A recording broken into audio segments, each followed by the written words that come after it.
Testing.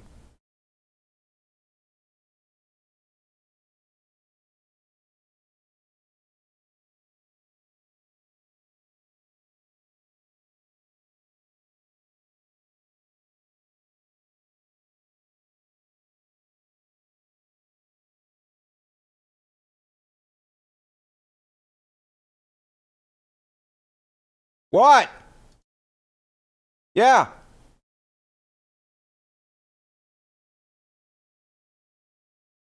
I took time to float.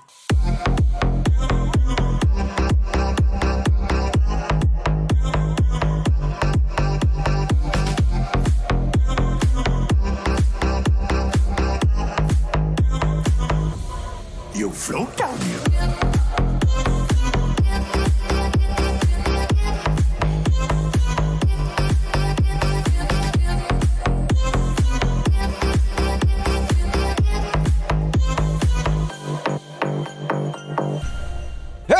What's up, everybody? Welcome to the greatest show. I'm your host, Dusty Smith, and we're running a little bit late tonight.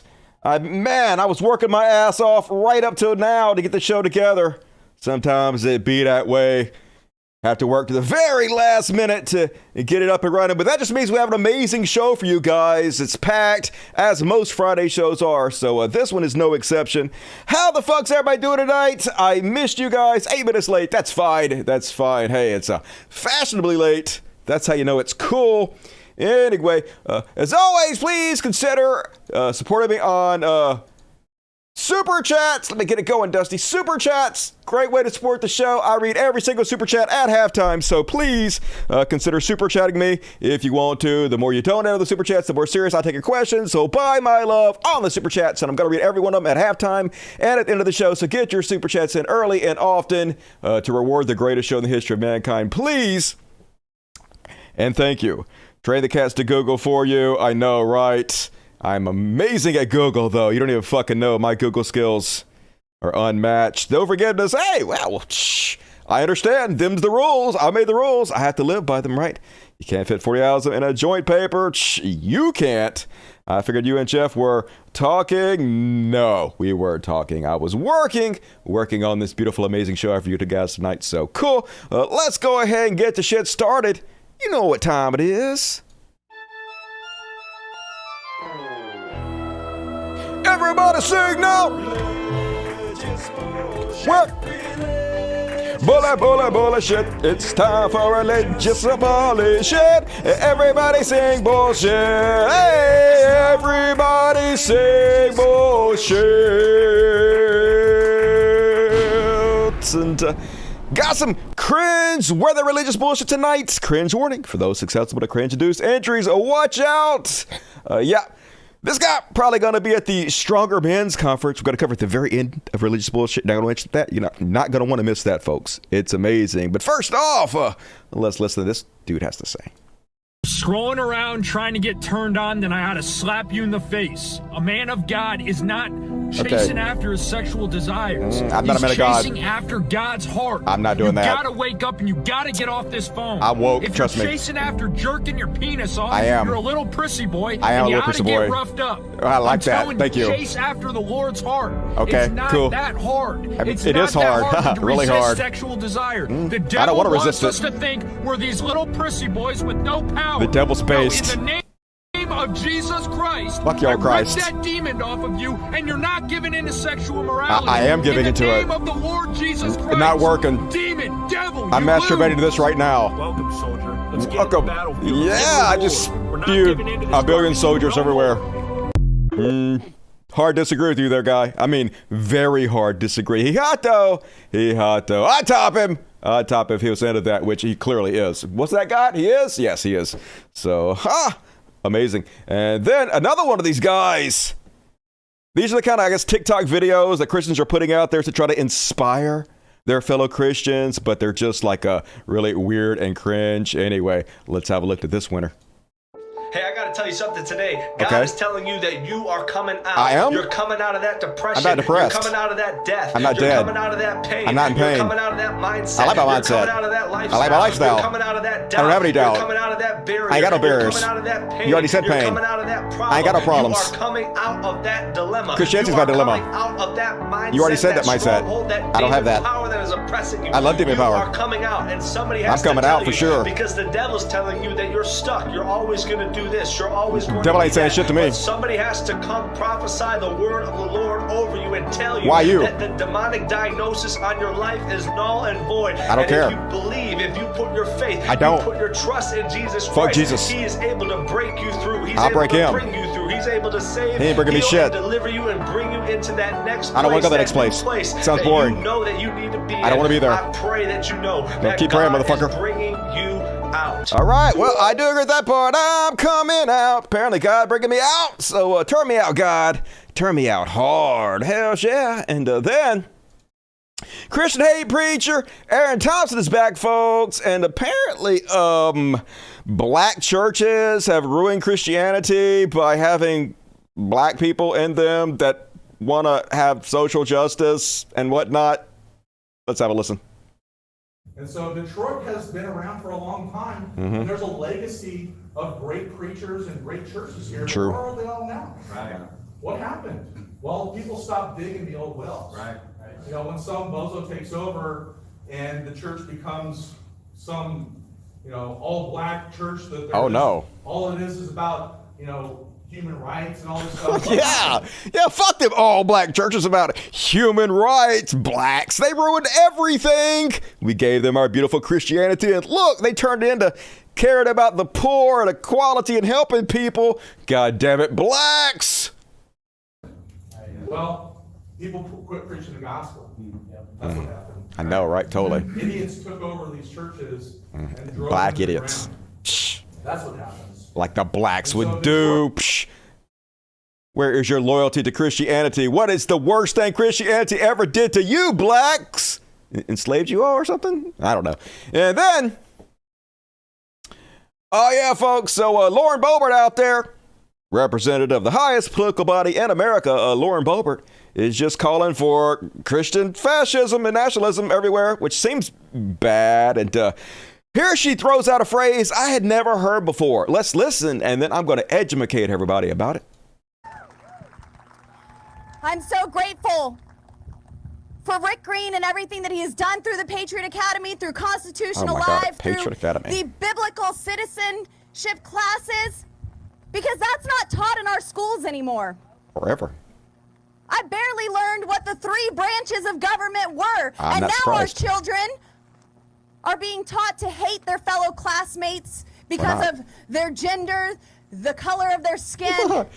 Yeah, you're literally the one teaching them that. They're actually teaching them the opposite of that, to love their fellow classmates, regardless of their gender and race. But I was curious. I never heard this term before. Biblical citizenship. What is that? So I Googled it, and apparently it comes from Patriot Academy. Being a biblical citizen requires a knowledge of biblical principles and how to apply them. Yeah, we should be teaching that in schools. Definitely, right?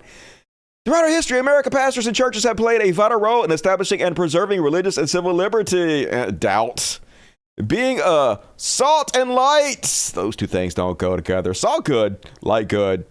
Don't understand the connection. Requires knowledge of the culture. Yeah, culture war. We are attempting to preserve and we fulfill the Great Commission and to make disciples. Okay.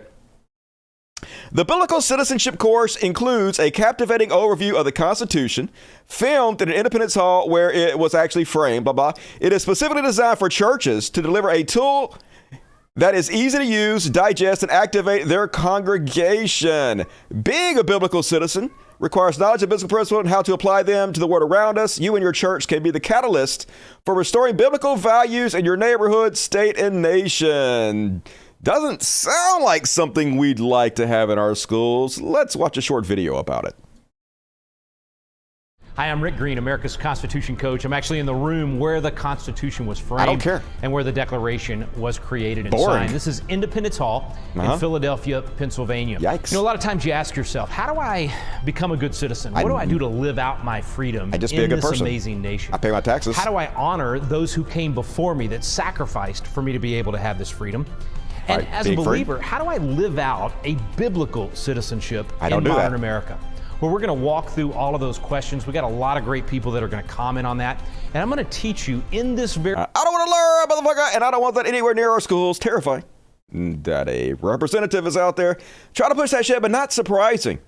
And then right-wing pastor Jack Hibbs claims that Christians are completely fine with transgender people, and it's true. I mean, they are, in theory, as far as what they tell you, completely fine with transgender people as long as you never leave your house, you never write anything that to see, you don't ever get on the internet, and they don't ever have to see you or know you exist in any way whatsoever. In that case, perfectly fine with you. So don't believe me. Let's listen.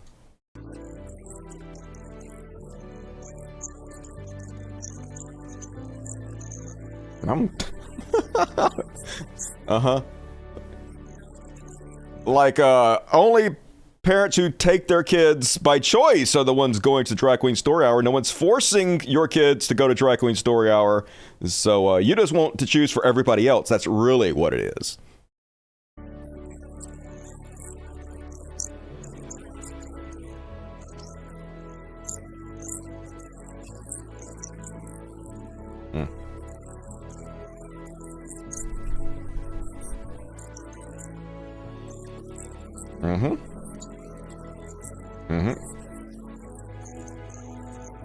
It's not. It's not that either. Nope. Definitely not. It is not. It's not perverted. You're thinking of church. It's godless. You're true.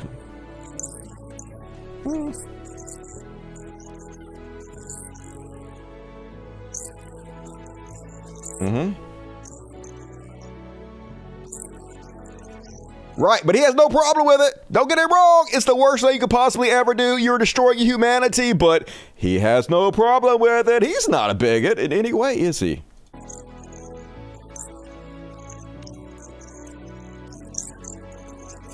Hell yeah. Thank you, God. I do want it.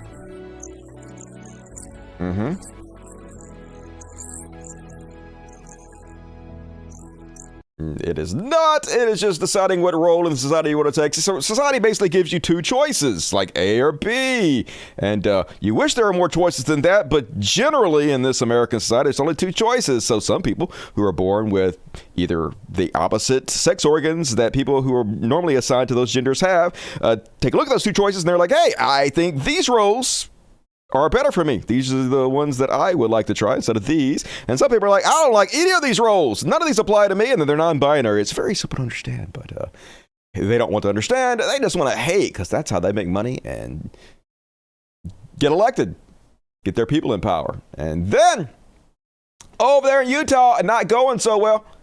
Apparently, Pornhub has banned the state of Utah because they passed a law saying Pornhub has to keep track of everybody's ages, and you're going to be in big trouble, Pornhub, if you don't keep track of everybody in Utah's ages. And so Pornhub is like, block, ban you, Utah. And so Utah is like, oh my God, I can't believe we went off for all these people who got us banned from Pornhub. And so now, yeah, searches for VPN soar in Utah. VPN is basically how you get around the law and you surf your porn, regardless of the fact that Pornhub banned Utah. So not surprising. Should have voted for better people, Utah. But Utah loves their porn, as like every religious place does. The more religious a place is, the more likely they are to watch porn, probably because they're sexually repressed. You know, you have to do it in secret, and you can't like go out and bang as many people as you want. Not that I want to bang a lot of people or anything, but a lot of people do that, want to do that. So they have to whack it a lot in shame, lock the door and stuff. So got to get a VPN now, Utah. Seems bad. Maybe you want to do better or not. Just suffer, whatever. Works for me. And then over from the thinking atheist, apparently this lady is a church pastor, and she died, y'all. Look how dead she is. And she can only be resurrected through donations, huh? Weird how that always seems to be the case. Let's have a look.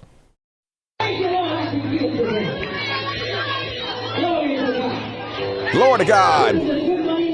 Yes, Jesus. Hallelujah. Gonna give you some money to resurrect ya. I will believe anything.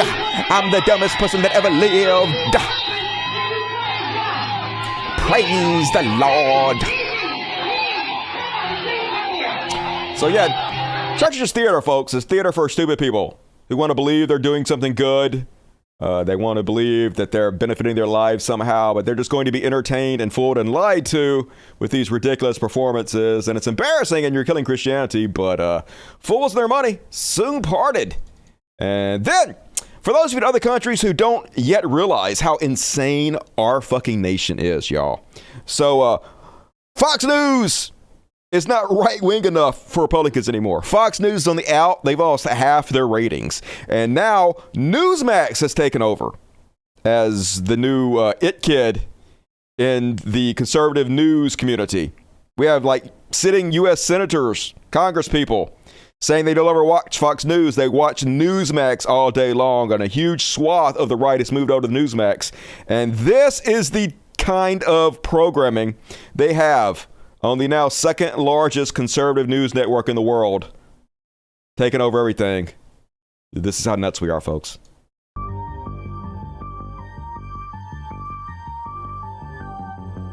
Right now, folks, there's a very serious spiritual war going on in America. The battle between good versus evil, freedom versus oppression, the individual versus tyranny of the collective, and arguably this war is far more important than any cultural war or political conflict, as salvation of mankind is at stake. And as of those with faith are ridiculed and forced to be private about their beliefs, the secular left is doing everything to wither down the Judeo-Christian values of this country. And what better place for them to radically transform the nation, obviously, than to start with your children. It's a trend, if you haven't noticed. Yeah, that's exactly what you guys do. Take your kids to vacation Bible school, brainwash them from the very goddamn day that they're born. What are you talking about, Willis? Ruling this week that a Pennsylvania school district must allow a satanic club to meet. And guess what he based it upon? Free speech. Free speech, yeah. Amendment. Isn't that free speech? Our founding fathers. It's not? Must be rolling in their graves. Yeah. It's exactly what they said. There has to be a separation of church and state, and everybody has the right to their own religion, to observe, to practice whatever religion they want to. Why would it be different for atheism? Why do you only want to have Christianity instead of any other religion? That's specifically against the Constitution, dude. And as you can see, all of a sudden the left loves the Bill of Rights. But they always love the Bill of Rights. The fuck? Flyer, luring children with puzzles, games, snacks. Oh, no. That looks exactly like every Bible study, Christian Bible study pamphlet flyer I've ever seen. Exactly the same. They even have a friendly-looking cartoon of their devil. Yeah, their version of Jesus? Cool. Creepy. Yeah. This is Satan worshipers. Oh, no. And they're doing everything they can to not only make Lucifer your child's friend and mentor, but they're actually recruiting to build their dark army. Oh, my God. Our school system, the stakes couldn't be higher. I know. And what's worse, they're using our own Constitution. I know. What's worse, they're using free speech to do it. They're turning our rules against us. That's what we're supposed to be doing. You can't use our rules against us. Bullshit. Ironically, if the left ever seizes total control, certainly they'll throw out the very Constitution they used to protect themselves in the first place. It's nothing more than a document of convenience to them. Definitely. This is where we are in America. Our children are being sexually groomed by preachers, by radical teachers, and if it's not that, they're being indoctrinated by actual preachers, devil worshipers. You better keep a close eye on your kids, folks, because schools are becoming a very, very dangerous place. Yeah, pull all your kids out of schools, Christians. Homeschool them. Works for me. Then they could be just the social outcasts like you motherfuckers are. Seems bad, but go ahead. But that's how nuts it is in this country, folks. That's what they're reporting on the news. A spiritual war. Craziness. And then, folks, prepare yourself for pure joy. They've done it again. Another year has passed, and another time to have the Men's Christian Conference.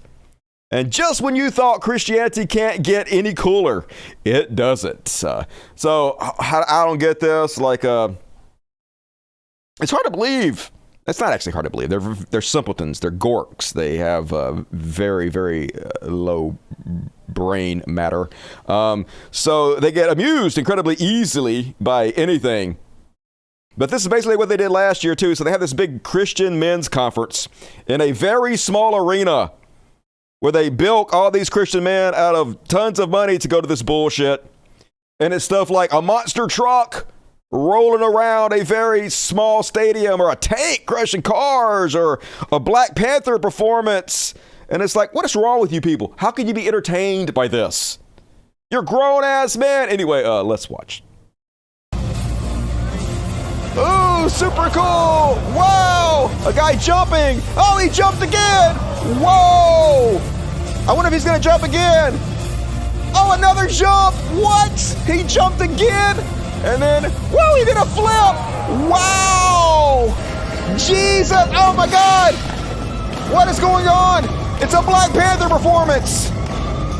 Black Panther, there he is. He coming up on the stage, y'all. He jumping on the thing over here. This guy is shooting at him. Watch, this guy's going to trip. He tripped on this guy's foot. Not very well planned out.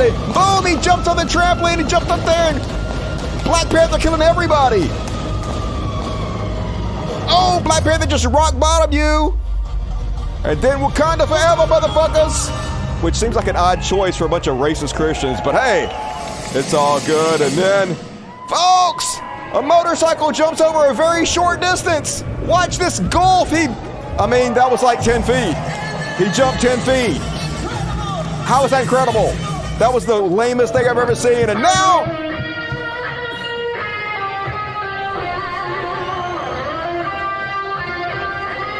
okay.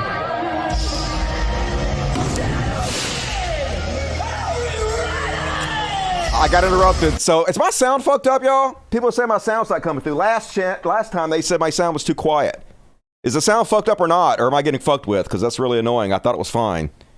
Anybody having trouble with my sound? Is this better? Last time I did the show, everybody's like, well, your sound is too loud compared to the videos. I turned it down a little bit. Now motherfuckers are complaining about my whole sound again. So anyway, moving right along. I hate that shit. Big finale. We have a hair metal band, a cover band, and then tanks. I present to you the tank!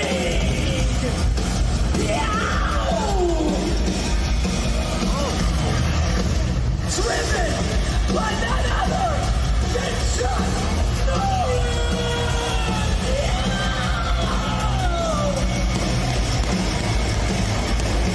Wow, it's a tank! No way, dude! What?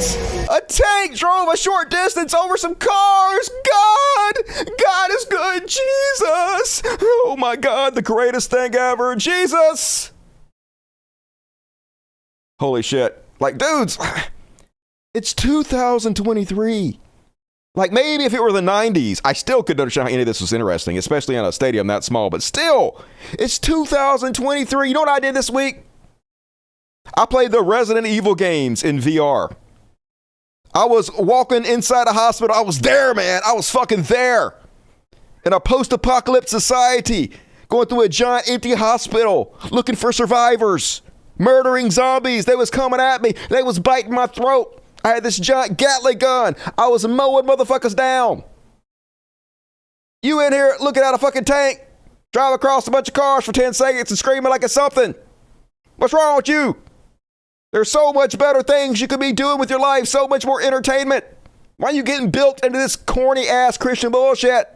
Do better, man. And then, is that it? That is all my religious bullshit. Got thrown out of whack a little bit there. But let's keep going. What you got to say? Dirty, sexy pores. It's the state of male fragility. Just silly shit and boring. Is this the town convention center? Yeah.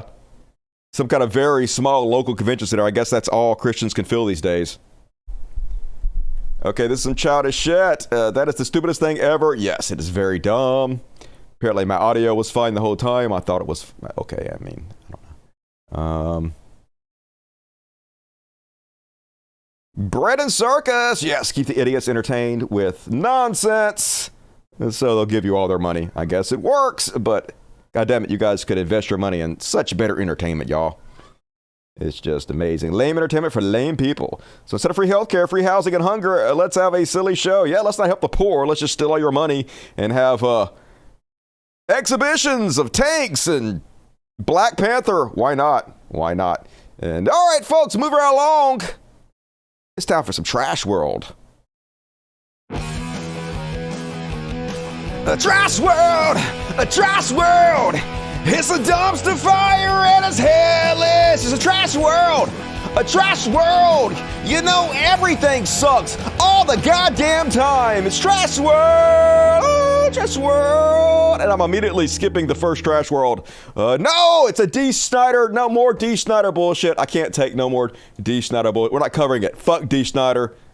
I ain't covered it. Let's just go to the horrible, horrible story that's been driving the news this week, the story of Jordan Neely. So this is Jordan Neely, y'all. Known for doing his Michael Jackson impersonations. This young kid seemed like he was pretty full of life, but he had a lot of hard times. And I want to humanize Jordan for a reason. Well, for one, obviously he's a fucking human being, right? But conservatives are trying so hard to dehumanize this person in order to justify his execution, his murder, which I'm going to show you in a minute, to show you the links of their cruelty, of where they're at right now. So Jordan Neely, this poor, unfortunate black kid, he told me about how his mother's passing impacted him. He disclosed that she was murdered and her body was put in a suitcase. Moses Harper, an artist who knew Neely, told CNN. Harper and Neely became friends quickly after they met in 2009 when she took him under her wing. Neely opened up to her about how hard it was losing his mother as a young teenager. It traumatized him. He was not expecting that. The brutal way she was taken. That had a big impact on him. The brutality behind that traumatized him, Harper told CNN. This kid has cried in front of me. That hurt him in his heart. So he was obviously troubled. Black kid, mother's murdered, homeless, hungry, desperate. In a society he feels like abandoned him. On Monday, Neely was killed after being held in a chokehold by a Marine veteran on a subway after Neely got on the train and shouted at passengers that he was hungry, thirsty, and fed up with having nothing. A witness told CNN Neely, who was experiencing homelessness, according to a source familiar with his case, did not harm anyone, nor did they see him armed with any weapon. Daniel never intended to harm Mr. Neely and could not have foreseen his ultimate death, said the guy who murdered him, the Marine who executed him. Executed this homeless man because he was complaining too loudly about being homeless and hungry.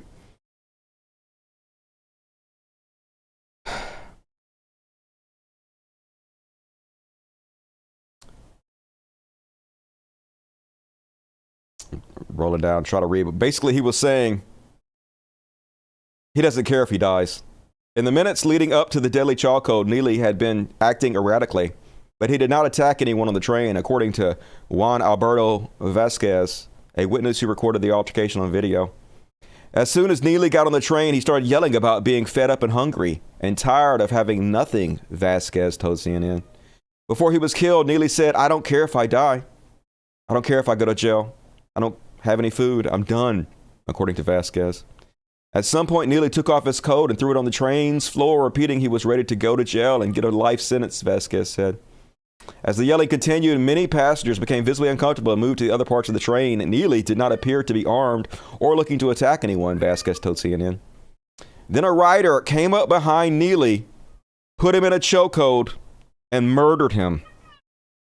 An ex-Marine walked up and decided to take matters into his own hands, I guess give him what he wanted, and hold him in a chokehold for like 8 minutes until he died. Complaining too loud about being homeless and hungry and desperate is a death sentence in this country now. So warning, I'm about to show you this video, folks. This is a video of a homeless man being executed by a former U.S. Marine. Very distressing. While another man grabs his arms, holds his arm so he can't defend himself. This psychopath chewing gum, while smiling to himself while he's choking this guy to death. While everybody's holding him back, keeping this black young man from defending himself. These are three men murdering a homeless man right now. He's talking, he's trying to get him to let go, and he can't talk because he's being choked to death. That's the society we find ourselves in, yo. And right-wingers are more concerned that the New York Post dared call the move deadly, a chokehold deadly. New York Post shocking video shows a New York City subway passenger putting unhinged man in deadly chokehold. And the comments are like, it's not deadly, relax, Karen. They're more concerned with chokeholds being demonized than a man being murdered in cold blood before their eyes. In fact, this is how flippant the New York Post took it. Watch this. So, you see, the title has been changed to shocking video shows New York City subway passenger putting unhinged man in deadly chokehold. Calling him unhinged man is bad enough. But you look at what the original article was called, and they can't hide this. They try to change the name, but if you look at the title, it shows what the original article was called. Shocking video shows vagrant being choked to death on New York City subway. This kid not even a human to right-wing New York Post, to the chuds. He's just a vagrant on the New York City subway being choked to death. Not worthy of life. And so many of the right-wingers went public to echo those sentiments, echo that perhaps these people should be killed. Perhaps anybody who disturbs your day on the subway deserves to die. And calling the unhinged psychopath that murdered this young black man a hero.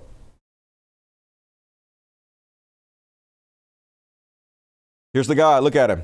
Look at this motherfucker. Cold-blooded murderer. Decided to take it into his own hands to murder a person who was not being violent because they spoke too loud about being homeless, hungry, and desperate. Declared a hero by the right.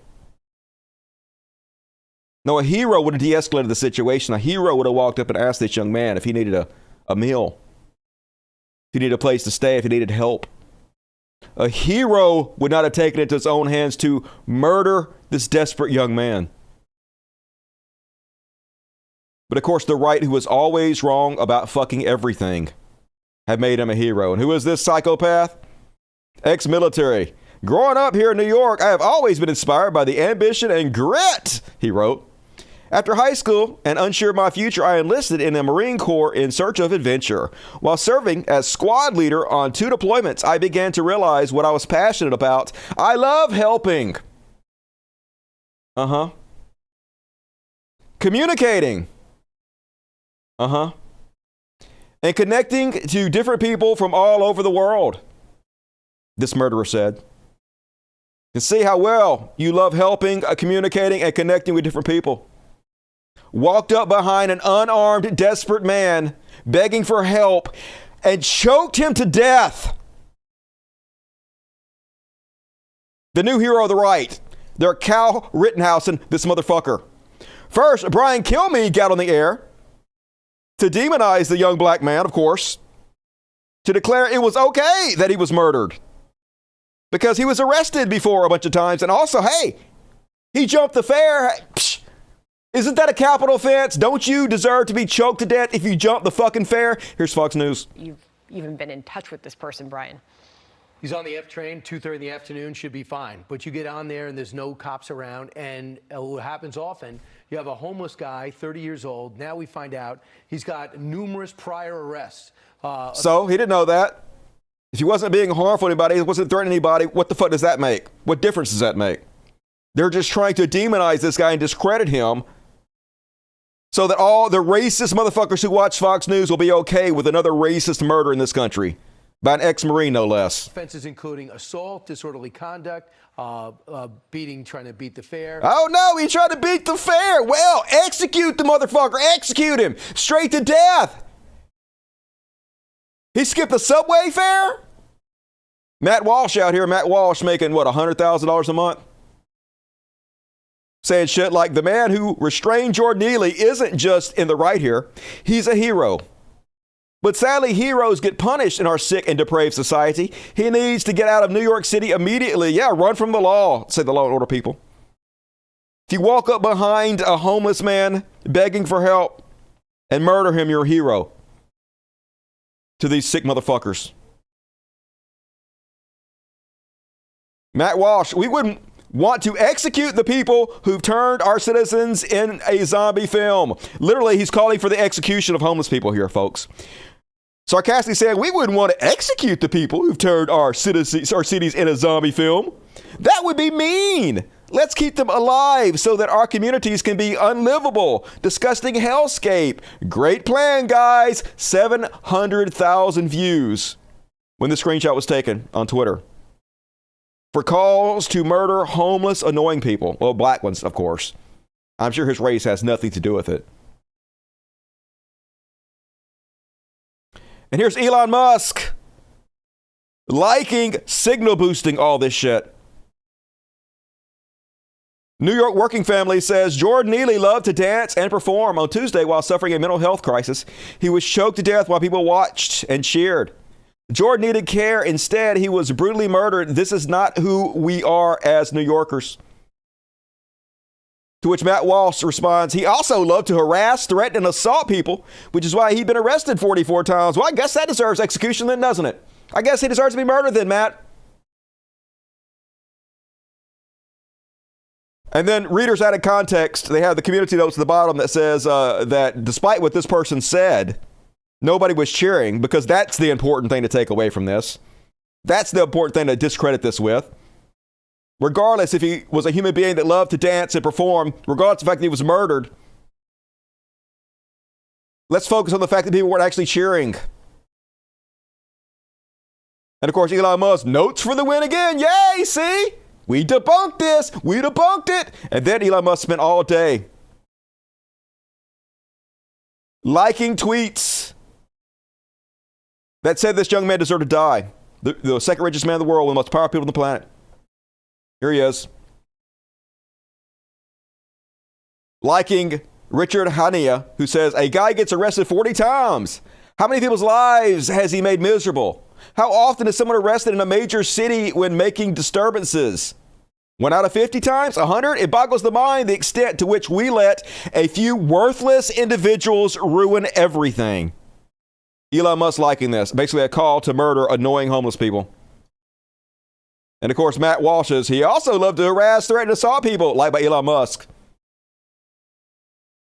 Tell me again, Bill Maher, how he's not right-wing. Tell me how he's not bad for our society.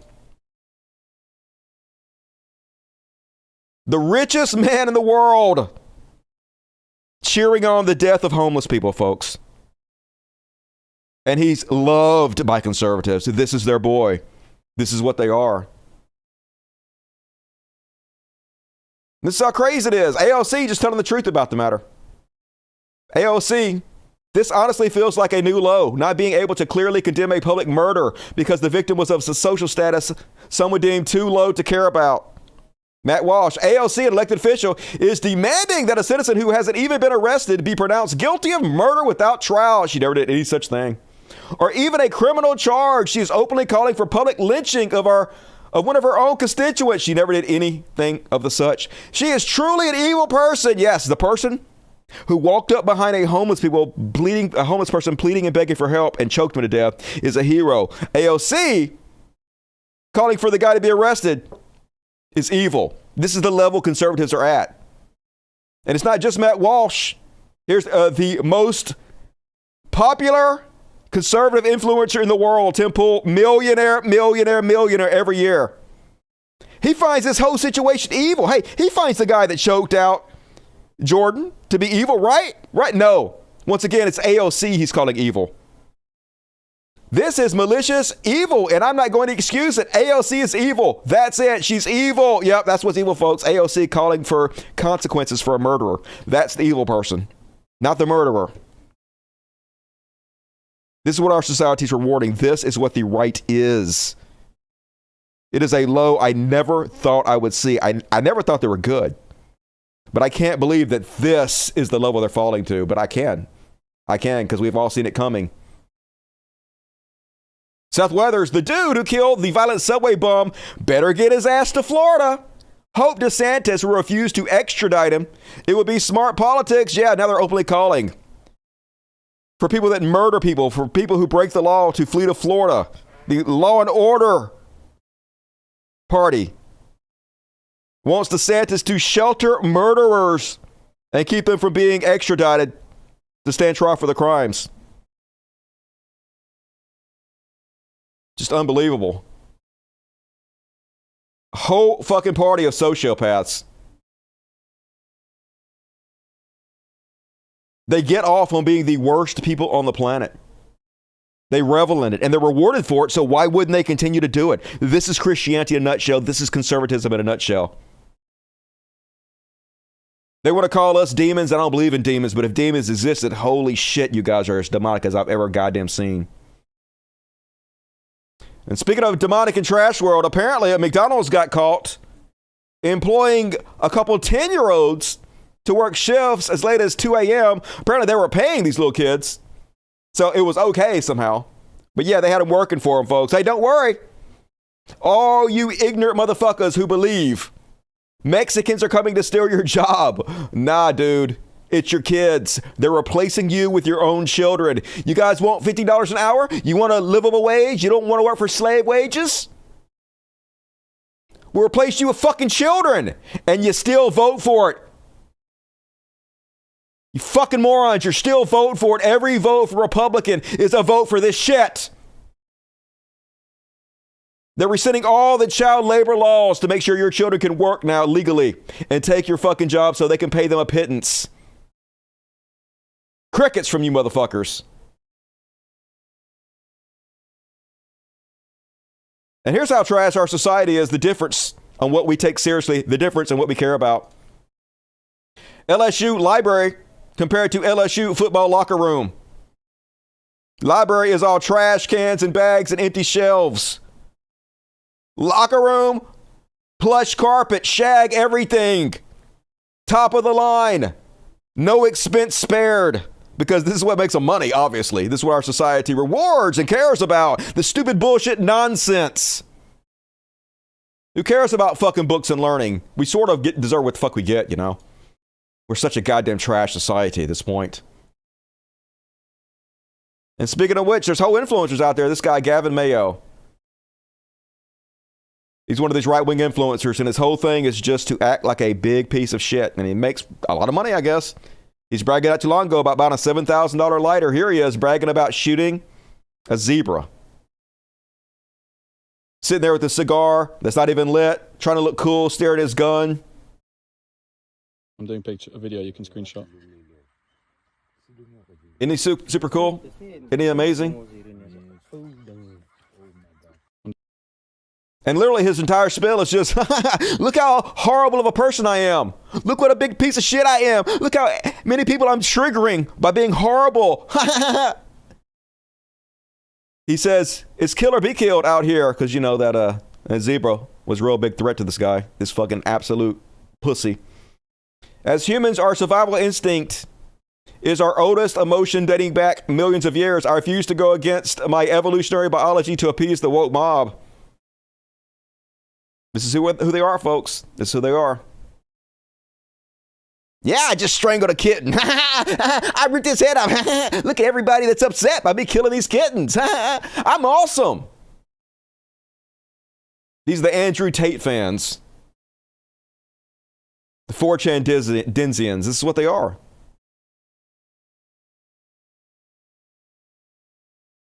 And it was hard for me to do the show today. Like I try to do the best I can covering this stuff, but it gets depressing, y'all. But anyway, what would you do in this situation? mixed feelings out there in the public. So at TJ Maxx, these two ladies, black ladies, I guess, some people have noticed racistly. I don't know if it's racist to notice they're black, but shoplifting, thieving, bad. But then this white guy who doesn't work there just decides to jump in. Would you jump in to help a store that you have no connection to in any way? Try to bust some shoplifters to physically manhandle them? Let's have a look. A Good Samaritan trying to stop Good two Samaritan alleged thieves at a TJ Maxx in Mira Loma. Dramatic video captured by a customer showing the takedown at the location on Limonite Avenue. At least two women wearing black. He's like, oh no, you're not going to steal from TJ Maxx. I paid for my stuff. You going to pay for your stuff. I'm going to slam your head against the wall, beat your brains out. Just holy shit, dude. Let me go. Seems like kind of a bootlicker to me. Like, I don't think you should be stealing, but like, in the grand scheme of things, it's very small. But the way our society works is this video got seen 9.5 million times and has been used for almost nothing but to spread more racism. Look at the blacks stealing everything. Look what they're doing. They're stealing everything. They probably stole, what, $50 worth of stuff? Meanwhile, this shit goes basically unreported. San Francisco store owners viral message of year. Bay Area retail theft bust nets $8 million in stolen merchandise from CVS Walgreens. Oh, that's not the one I wanted. It was the fuck. Oh yeah, here he goes. San Francisco Marriott Hotel illegally capped $9 million in workers' tips. Illegally capped. Hey, totally different, right? The way they report things. Everybody else is thieves. Retail theft. Retail theft bust. It's horrible. Meanwhile, when it's corporate America robbing blind for millions and millions of dollars, it's, hey, they illegally kept it. No big deal. Nothing to see here. The real robbers don't get put in jail for it most often, folks. The real robbers, the ones taking the vast amount of money, the most money out of our system, are white folks mostly. But you don't hear about it the same way. It's spun completely fucking different. Because our society is racist. What can you say? It's a trash world, and that's my trash world. I'm sorry for being such a doubter, folks. I thought I'd be happier on the show. I gotta fucking psych myself up. This was just a real hard one to cover this week. So sitting there watching that guy just beg for help and then just get murdered, like, it's hard, yo. But anyway, all right, cheer up, Dusty, cheer up. We gonna do this. We're gonna do it. We're gonna do it. What you guys got to say? There's no racism here. Talk about the pot calling the kettle black. I know, right? I'll make muffins tomorrow and give them to panhandlers in my city. That helps a little. Every little bit helps. Thank you for doing your part, Veggie Girl. Bootlicker, yes, that's the way I see it too. Bootlicker, I definitely I ain't stepping on the way to help nobody from stopping a shoplifter. Fuck that shit. You ain't paying me. I ain't putting myself or anybody else in danger or danger of getting sued by the person. It just doesn't make any sense. It's just stupid.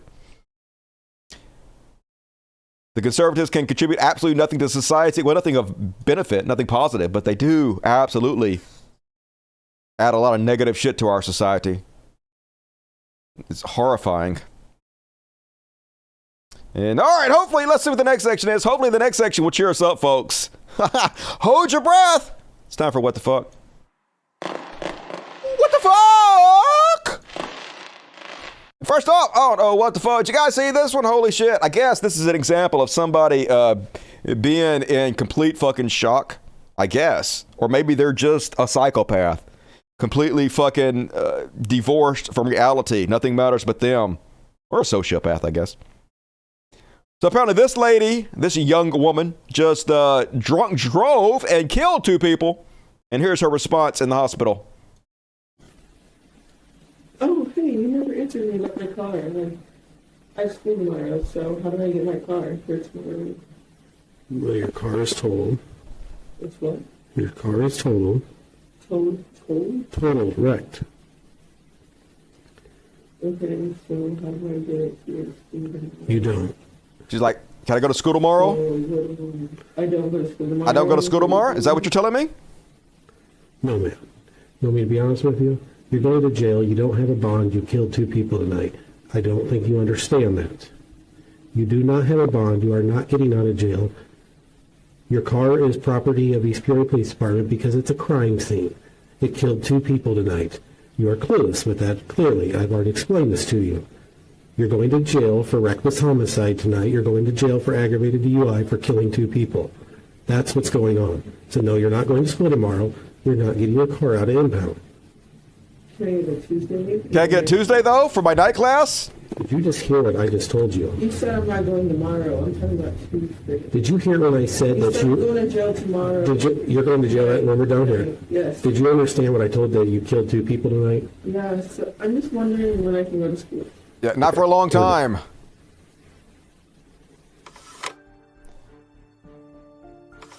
Craziness. Peoria area woman receives 14-year prison sentence for fatal DUI crash. So, yep, you might want to cancel your classes. Get a refund on your tuition. Your own body camera being completely careless about killing 2 people tonight. You could care less. That's sad and pathetic and horrible all at the same time. Can you say that as a cop? Yes, ma'am, I can. Can you say that? Okay, so can I ask, where can I go back to school? Yeah, no time soon, 13 years. Enjoy prison. Maybe they'll have classes in prison. Maybe you can go soon. In the jail, bitch. And oh my goodness, on the what the fuck section. So this lady, now I'm gonna try not to make fun of her weight too much. You know, you guys know me, I don't do that. But because maybe she just had a baby. Maybe she hasn't got the baby weight off yet. But like, this is one of the reasons that I think it's important as much as you can to try to stay in shape, because you never know what life's going to bring you, and you might have to respond or save somebody, save your kids. So anyway, here's a great lesson for why not to put your baby stroller out on a windy day. And also, there's a hero at the end. I think it was a homeless man. So let's watch. She Okay. fell. Yeah, okay. Let's start it over and watch it again from the top. Okay, so baby out, wind blowing, starts blowing the stroller away, and then she just falls, and I guess like she hits her chin, so I'm guessing she's probably discombobulated, concussed from the fall. And imagine sitting there keeps falling, trying to watching your kid roll away. And then this hero runs up. He doesn't look homeless to me. I think that's definitely not a homeless person. But anyway, Johnny on the spot to help her out, and she can't even stand, folks. She banged her chin something good, so I don't know. That's bad all the way around. But at least the baby was safe, and they're comforting her. But ow, shit, yeah, that was a bad one. Might want to do some crunches or something out there, people. And then hear about the Florida principal who had to resign after writing a $100,000 check to Elon Musk. Spoiler alert, it wasn't actually Elon Musk. Who could have possibly seen that coming? The principal of a charter school in southwest of Volusia County, Florida, has resigned following allegations that she wrote a check for $100,000 from the school's account to an internet scammer posing as Elon Musk. I love this school more than anything else. If it means your administration is going to stay, I'm turning in my resignation, Principal Jan McGee said. I'm a very smart lady. Totally. This very smart lady who wrote a $100,000 check from the school's account to Elon Musk is a genius. Well educated of herself, she says. I fell for a scam. Yes, you are a dumb person. No smart person is falling for a scam on the internet from Elon Musk asking for $100,000 so he could donate even more money. That's just scam 101. Anybody asking for money before they can give you money? It's a scam. Hey, just take the $100,000 out of the money you're already going to give me and just give me the balance. How about that? Fucking moron. Not the best. And then did you guys see this one? So once again, opinions are mixed on this one. Some people believe this kid is just racist. He obviously heard this from his racist white friends or his parents, and maybe he doesn't even understand. Clearly he doesn't understand the depth of how racist this is. But he should be taught. And then other people are like, hey, Maybe he just doesn't know better. Maybe this is more of a friendly nickname than anything else. And it's no big deal. So let me play it and let's see what you guys have to see. Here's a little white boy going to his black friend's door to ask him to go out and play. Oh. Hey. Can Monkey come play? Who? Monkey. Who is Monkey? Your son. That's not his name. Why would you call him Monkey? We just call him that. I don't think that's a nice name, though.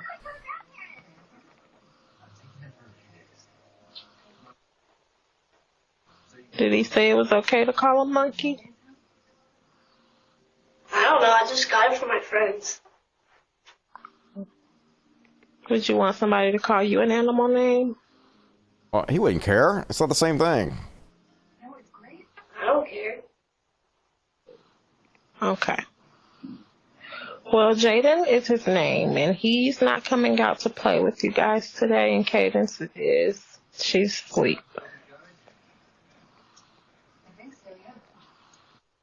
All right? Okay. Talk to you later. Yep. Has no idea why it's racist. I don't know. You know, who knows? Maybe he was just the best. I don't know. I don't want to speculate because I don't want to sound racist, but probably just learned racism would be my guess. But I mean, it could be harmless. I don't know. I don't know what's inside this kid's head, but love this lady. Yeah, she tried to do her best in a bad situation, for sure. And then, last up, on what the fuck, did you guys see this one? Apparently, had some Ukrainian representatives and Russian representatives at the same place at the same time, and I'm starting to think Russians are assholes. Here's one running over and ripping down a Ukrainian flag, just being petty as fuck, and almost got a two-piece. This asshole. Like, oops, yeah. Yeah, motherfucker, I guess maybe they was holding up a flag in front of the Russian flags or something. And he was like, hell no. You don't have no freedom of speech in Russia. And we're like, we're not Russia, motherfucker. This guy ready to whoop some ass. Old man, you better walk the fuck away. That dude ain't playing. He watches people get murdered. Yeah, he ain't. This dude, I don't think I'd be messing with that dude. Bad light decisions there, Ruski. I want to slink on back to Russia. That is my what the fuck section. Well, we got to say, at least that was a little more upbeat than the last section. No crying. There's no crying in the greatest show in the history of mankind. This is fantastic.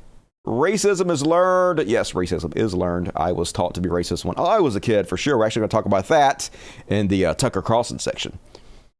What did you learn? I know, right? Probably nothing, because he didn't get anything really happen to him, but he's about to learn. You're never too old to catch hands. Like, I'm not usually for violence. Let's just leave it at that. And all right, moving right along, folks. Get your super chats in. We got a couple more sections. Hey, we got the Karen section back tonight. What? The Karen section? I might say the Karen section for the end of the show. I'm going to tease you motherfuckers. Tease. Look at me moving this down the list. Ha ha. There it goes. There it goes to the end of the show. You got to tune in at the end of the show. Boom. All right. But get your super chats in. Got to read them all at the end of this section. It's Beyond Parody. Beyond Parody. God damn it. Come on, Dusty. I don't know why it does that. I click on one thing and it opens something else. You got like, you've had 20 years to fix this shit, Google. What the fuck? All right, let's scroll down, find it again. Says it fucked me up. Here we go. Beyond. God damn it again. Why do you keep doing that? I click on it and it jumps to the fucking bottom all of a sudden. Why? Why, Google? Beyond Parody. Yeah, I did it. Haha. I'm good at this job. And this actually is not Beyond Parody. This is actual parody. I should have called it Parody because it's The Onion, and The Onion being edgy as fuck. The Onion's like Eric Adams killed by a vigilante after acting erratic as mayor. Oh, snap. And Eric Adams is a fucking moron. Do better, New York City. Holy shit. The Onion coming out strong. And I know the righties are not going to like this one because they hate comedy now. They're all pearl clutching at every joke these days. And speaking about beyond parody, folks, here's Coke Jr. just making himself look dumb as shit, as he always does. It's his default mode. Coke Jr. trying to make fun of other countries using the metric system by saying, would you fucking load Reddit? Come on, dude. All right, well, I guess we're not going to do this one. There we go. Making fun of other countries. Britain uses the metric system, and then I'm from America, so I don't know what any of these other flags means. That's Canada. Great Britain. I'm guessing this is the UK because it's got the Great Britain flag in it. This one, don't know. This one, don't know. This one, don't know. I'm stupid, y'all. Anyway, the rest of the world using the metric system, but it's us, America, who are actually the smart ones because we've actually been to the moon, unlike you motherfuckers. Yeah, NASA uses the metric system. So what? Yeah, you're dumb. You're dumb, Trump Jr. You're trying to make America look cool as fuck, and you're only making us look goddamn dumber. Stop trying to help. And then, on Beyond Parody. You guys see this? This is a real-life Curb Your Enthusiasm episode. So remember on Curb Your Enthusiasm, where Larry David is driving with his manager, and maybe it's Richard, whatever his name is. Somebody. He's driving with somebody, and the GPS tells him to drive into the lake. And he's like, well, the GPS is saying go this way. And the guy in the car is like, no, you're about to drive to the lake. But he's like, I have to. The GPS is saying this is the way to go. This has to be the way to go. It's when you trust the technology more than you trust yourself or the person next to you. Anyway, over in Hawaii, these tourists pretty sure are, that wasn't supposed to happen. Yeah, following the GPS to a fault. Seem pretty calm about it. Must be a rental. Yeah, you might want to get out of there.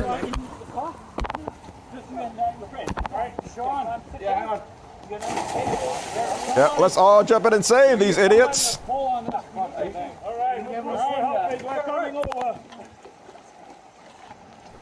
That's some hero shit, I guess.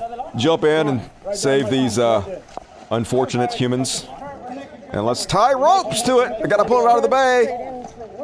Hurry up, tie a rope to it before it sinks. And anyway, they got him out of there. So, yeah, don't follow GPS over your own eyes. I guess that's the lesson we can learn from this one. Not the best.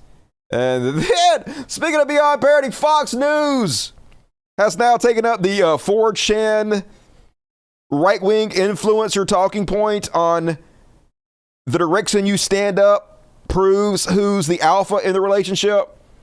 Like, I thought this stuff was a joke. I mean, it is a joke, clearly, but I didn't think like anybody would literally, unironically use this. But, yep, leave it to Fox News. Jesse Waters trying to get that Tucker Carlson position. Here he is proving that Michelle Obama is actually the alpha, and Barack, what a pussy Barack is. What kind of leadership has he ever accomplished? Here he is, obviously a beta cuck. It's part of Michelle's power play. We looked at the Obama body language. Come on. We know Michelle wears the pants. Come on. Look. She's always been smarter than Barry, and now it's her time to shine, as she told Oprah. So, Michelle, it's part of Michelle. Yeah, look. Totally. She's smarter than him, and she's the dominant because of this picture we took that has him leaning slightly and her upright. And just, look, dotted lines. She's got dotted lines through him, and she got a straight line, so proves it. Checkmate reality. I wouldn't mind seeing Michelle Obama be president. Put her in there. Why not? She might do a pretty good job. Put her and Barack in there again. Let's see what happens. And then, at least we have the good liars to keep us all sane. Here he is talking to a Trump supporter who thinks everybody is a Trump supporter. I wonder why he thinks that. Let's see if the good liars can get to the bottom of it for us. You're saying that everyone's a Trump supporter, but do you think that you may maybe hang out around Trump supporters, and that's why you think that? Hang out just around Trump supporters. Although I do let people know I'm a Trump supporter. I already knew, dude. Like, even if you weren't wearing this shirt, even if you weren't wearing this hat, I could just look at you and guess that you are probably a Trump supporter. Doughy old white guy, can't see his penis, puffed out, overestimates his own self-worth. Yep. Checking all the boxes there, buddy. Always. But do you think that might be why that you feel there are so many? No. No. No, of course not. No. I've never thought about it. I can't have any self-reflection whatsoever. That's why I'm a Trump supporter. So, nope. Didn't think about it. And then on Beyond Parody this week, what got the right-wingers up in arms is apparently the Navy hired a drag queen to help with recruitment. And so, once again, mixed feelings. I'm good that they're, hiring people from different backgrounds and they're normalizing drag queens. But fuck the military. Don't join the military. This is an act of desperation, folks. The military is missing all their recruitment goals. They can't con enough young people anymore into signing up for the meat grinder. So they're doing anything they can think of to attract young people. They're starting Twitch accounts, playing video games, trying to make themselves look so cool. And yes, they're reaching out to the drag queen community because the new generation is much more open and acceptable to drag queens. So they're trying to make the military look cool and fun for young people. Now, them doing this is not causing young people to stop signing up for the military. It's the opposite of that. They're doing this because this is literally what they have to do. If they want young people to sign up for the military, they have to look more open, more inclusive, more cool. They have to. But of course, in the mind of a right-winger, it's the exact opposite. This is what's causing them not to have enough young people to sign up. This is actually the problem instead of just a symptom of the problem. And yeah, they mad about it. And yes, they live in a different reality. Here is Benny Shapiro talking about it. And he definitely doesn't live on the same planet as the rest of us. Like, I can't imagine anybody watches this and thinks to themselves, yeah, that's definitely what's going on. That's definitely what I see with my own eyes. And that's definitely what's happening. Like, look at this unhinged bullshit Ben Shapiro puts out there. But we literally do not have the people to staff our current ships, and we need more ships. Right. We do not have the people to staff the Army. That's because the military is very uncool and can't attract young people anymore, Ben Shapiro. A lot of it's because right-wingers have run the military so much and turned it into a bastion for a right-wing ideology that the young people don't want to be associated with anymore. Not just because of the mental dysfunction of young people. And, again, our institutions, like serious institutions, caving to the stupidity of atomistic individualism and sexual identity as like the core component of the Army and Navy. You know how crazy that is? Yeah, that is totally crazy. Literally, nobody's doing that. Nobody is trying to make drag queens or transgender people the core component of the military. Them hiring one person, one drag queen, does not mean they're trying to attract nothing but drag queens. They're just doing whatever they can to attract the young people to the meat grinder, Ben Shapiro. It's so crazy that I struggle to even come up with an equivalent. Yeah, it's so crazy because you just made it the fuck up. The Army is the example par excellence of a communal organization that is oriented in the direction of a single goal and in which people give up their individualism in pursuit of that goal. I mean, literally, the Army and the Navy are about go to this place and risk your life to do this thing without thinking twice about it. Right. Oh, it's amazing that you can't attract more young people for this. Who'd have thought? Going over and risking your life for the whims of some rich asshole for another Donald Trump. Imagine Trump gets in office and then he's your commander-in-chief and you have to do whatever he says regardless of what it is. Have to go kill anybody he says. You have to go risk your life for whatever bullshit Donald Trump of all people wants you to do. Yet no shit. Nobody wants to be involved with that, Ben Shapiro. Like the most individual part of you, namely your life, you need to take that hill. And you are going to take that hill. And we don't care if you are afraid. And we don't care if you get a leg blown off. You are going to take that hill. And they're like, well, way to sell it. We're going to still tell you to take the hill. You need to take the hill. But before you do, I need you to dance around a little bit and do some splits and maybe wear a thong. Like literally nobody's done that. This is not true. What the fuck are you even talking about? Just making up the most ridiculous things. Even his own side doesn't believe this. What the fuck are you talking about? Because you need to feel your, like, individualism is the core of the Army. Individualism, what in the actual, what? Say what? And then recruitment is down. Yes, of course recruitment is down because you can't pitch people opposite of what the pitch is. You can't tell people join the Navy to find your inner drag queen. Yeah, no one is saying that. They're just saying, hey, if you have like extracurricular activities that are out of the mainstream, you'll still be accepted here because we are desperate to find anybody we can. And then expect that a bunch of patriotic men are like, in, let's do this thing. And by the way, there ain't enough guys who want to be drag queens to staff the Navy. There aren't. Okay, like literally no one is trying to staff the Navy with fucking drag queens. What are you talking about? It's an absurdity piled on top of an absurdity. Yes, it's an absurdity you're creating. I mean, pile on top of that the fact that all the young people are mentally ill and fat, apparently. Oh, I wonder why you guys are losing out on the youth vote with that kind of attitude. Say, it's not just a problem of we are recruiting using drag queens to the military, but also the Army is missing all of its goals, according to military.com. Yeah, I wonder why, Benny Shapiro. People are fleeing that bullshit. Like, you literally just explain why they're fleeing it. It's not that hard to understand, but I guess if you're a conservative, it's a mystery. And folks, I love you. And if you love me, could you become a patron? I don't sell nothing. All I do to keep the lights on here is make more content for you guys for free. Not for free. It's on Patreon, so technically that's not true. But it's like cheap, but whatever you can afford, whatever you want to donate, and you get exclusive content to the after party tonight. Look at this scary ass after party. We're going to do all the content we don't do on the show. I got like lots of stuff. We're going to do like an Elon Musk section. You're not going to miss that. So please join me on patreon.com. There's a link in the description of this video. I would appreciate it if you could support me in my time of need. Thank you. And now let's read the super chats. What's up, everybody? How you doing tonight? I appreciate you. Quentin Forges, been a month with the Dust Buddies. Hell yeah. Catalina Gearbox took a 5 milligram gummy an hour ago, and I'm baked. Hell yeah. Lucky.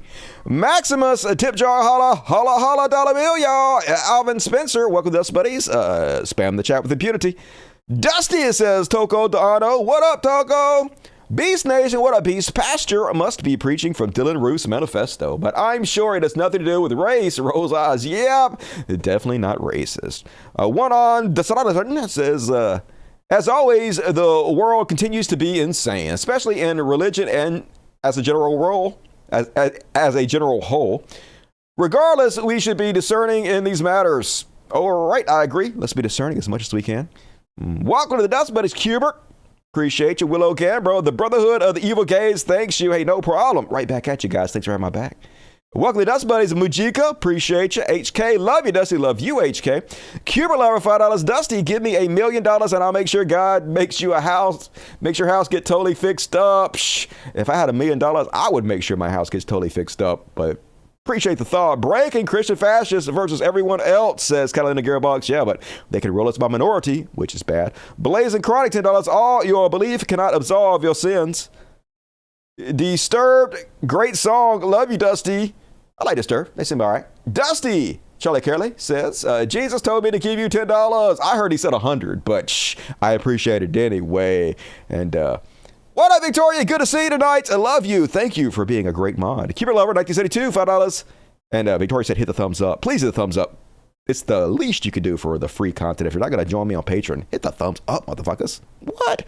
Keeper Lover, 1972, maybe if I saw that kid in the subway, maybe I'd give him a few dollars or for food or some food I had, or take him someplace to get something to eat. If you're a hero, you would. Or if you're like a conservative hero, you would murder him.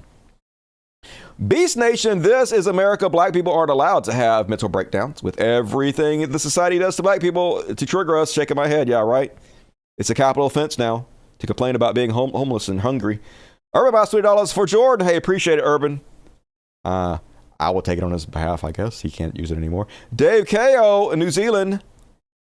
Those same right-wingers would be all good with an erratic complaining Karen to be choked. No, don't think so. Yeah, if it was a white dude, they would not be the same, I guarantee you. Basset Hound Gang, $20. What the hell is wrong with this country? Thanks for your work, Dusty. I know it's real depressing, isn't it? It's hard to watch this country slide so quickly, so cruelly into the abyss. It's hard to cover this shit sometimes, guys. I'm doing my best, but man, it's taking its toll mentally on me.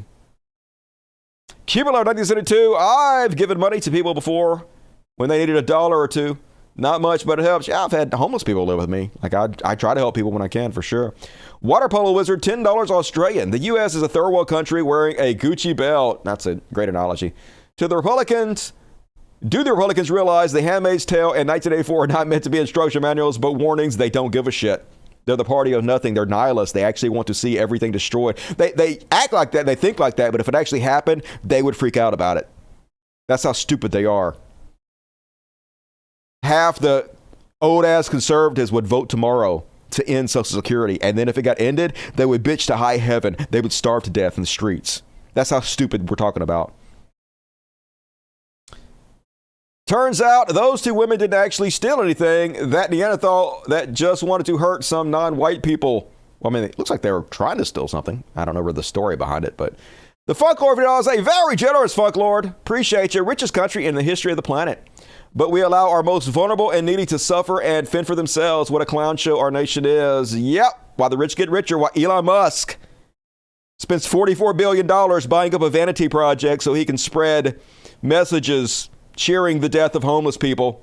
And conservatives cheer him like he's a fucking hero. Bill Maher, not even conservatives. People that call themselves left-wing cheer him and give him airtime. Like he's a fucking hero. It's disgusting. Keep doing the Lord's work. Hey, I appreciate you, Clay. Catalina, in Soviet Russia, freedom speech is you. Wouldn't want to be there. I remember when I was in school one time when I was a little kid, I asked, hey, why do they call it Russia? And somebody else said, because if you go there, you want to Russia right back out of there. And the whole class erupted in laughter. That was pretty cute. Big Black Corvette, $20. Hey, show love the Dusty. Dusty loves you. Here's some cash for the puppies and kittens. Much love to all of my fellow cult members. Have a great weekend, everybody. Hey, you have a great weekend, Big Black Corvette. Thank you for your generosity. I appreciate you. Urban Mouse, $5. I'm actually seeing that Michelle Obama is super smitten with him in that photo. They literally live in an alt-right universe. Yeah, but love is evil to conservatives. Everything is opposite. I name you $5. Shout out to the leftist uncles out there. Hell yeah. Everybody's cool uncle you wish you had. I wish I could be your uncle, but I'll be your uncle in spirit. Ruben Gonzalez, 125 Mexican pesos. Foragin is a biotech company that is the future of regenerative medicine treatment. See what they're all about. Hey, all right, cool. Nice shout out for that company. Maybe I'll invest if I had money. Chuck L, I am from Krypton. Are you like Kal-El's brother? My symbol stands for hope. I have inspired those to expose alt-right Lex Luthers. Well, hell yeah, you're in the right place for that. Urban Mask, for the coverage of Jordan, it's hard. I appreciate it, Urban. Thank you for having my back. It is very hard. Ruby E. Jr., $10. It's a shame what's happening these days. Is it really that hard to be a decent human being? I mean, it is when you're rewarded literally, continuously for being the worst human you can be. Like with people like Steven Crowder. Steven Crowder is currently leading a movement to end no-fault divorce, which means women will be forced to stay in loveless marriages where their husbands abuse them. They will have no opportunity to escape. This is the kind of world they want to bring us. And they offered him $50 million, y'all. The worse you behave, the more it benefits you. It's just real depressing, to be honest with you. And Bobby E. Jr., it's a shame. I already read that. Cool. Hey, more super chats, please. Gonna read all the rest of them at the end of the show. Immortalize yourself on the greatest show in the history of mankind. You know you want to do it. Help a brother out. HBO. There's a button down here by the chat, and you can click on it, and you'll figure it out. You're real smart and beautiful and handsome. And Chud Watch time. Talking about Chud Watch. We talk about chuds, and then we make fun of them.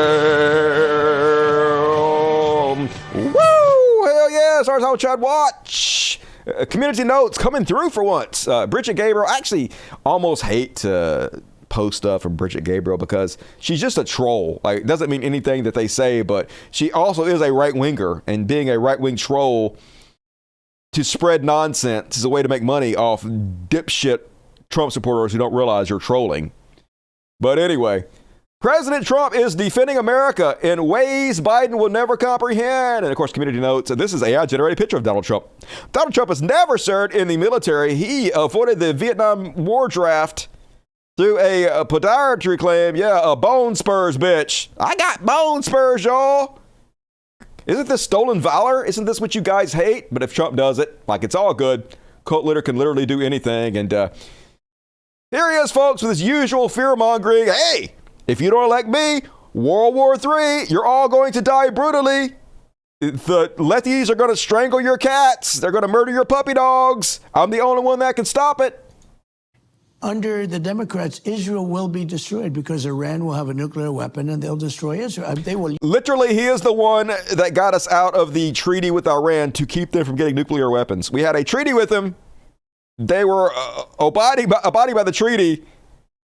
He ended it, and then they started making nuclear weapons again. He causes the problem, and then he complains and bitches about the problem he caused, and then claims he's the only one that can solve the problem that he caused. Use it, too.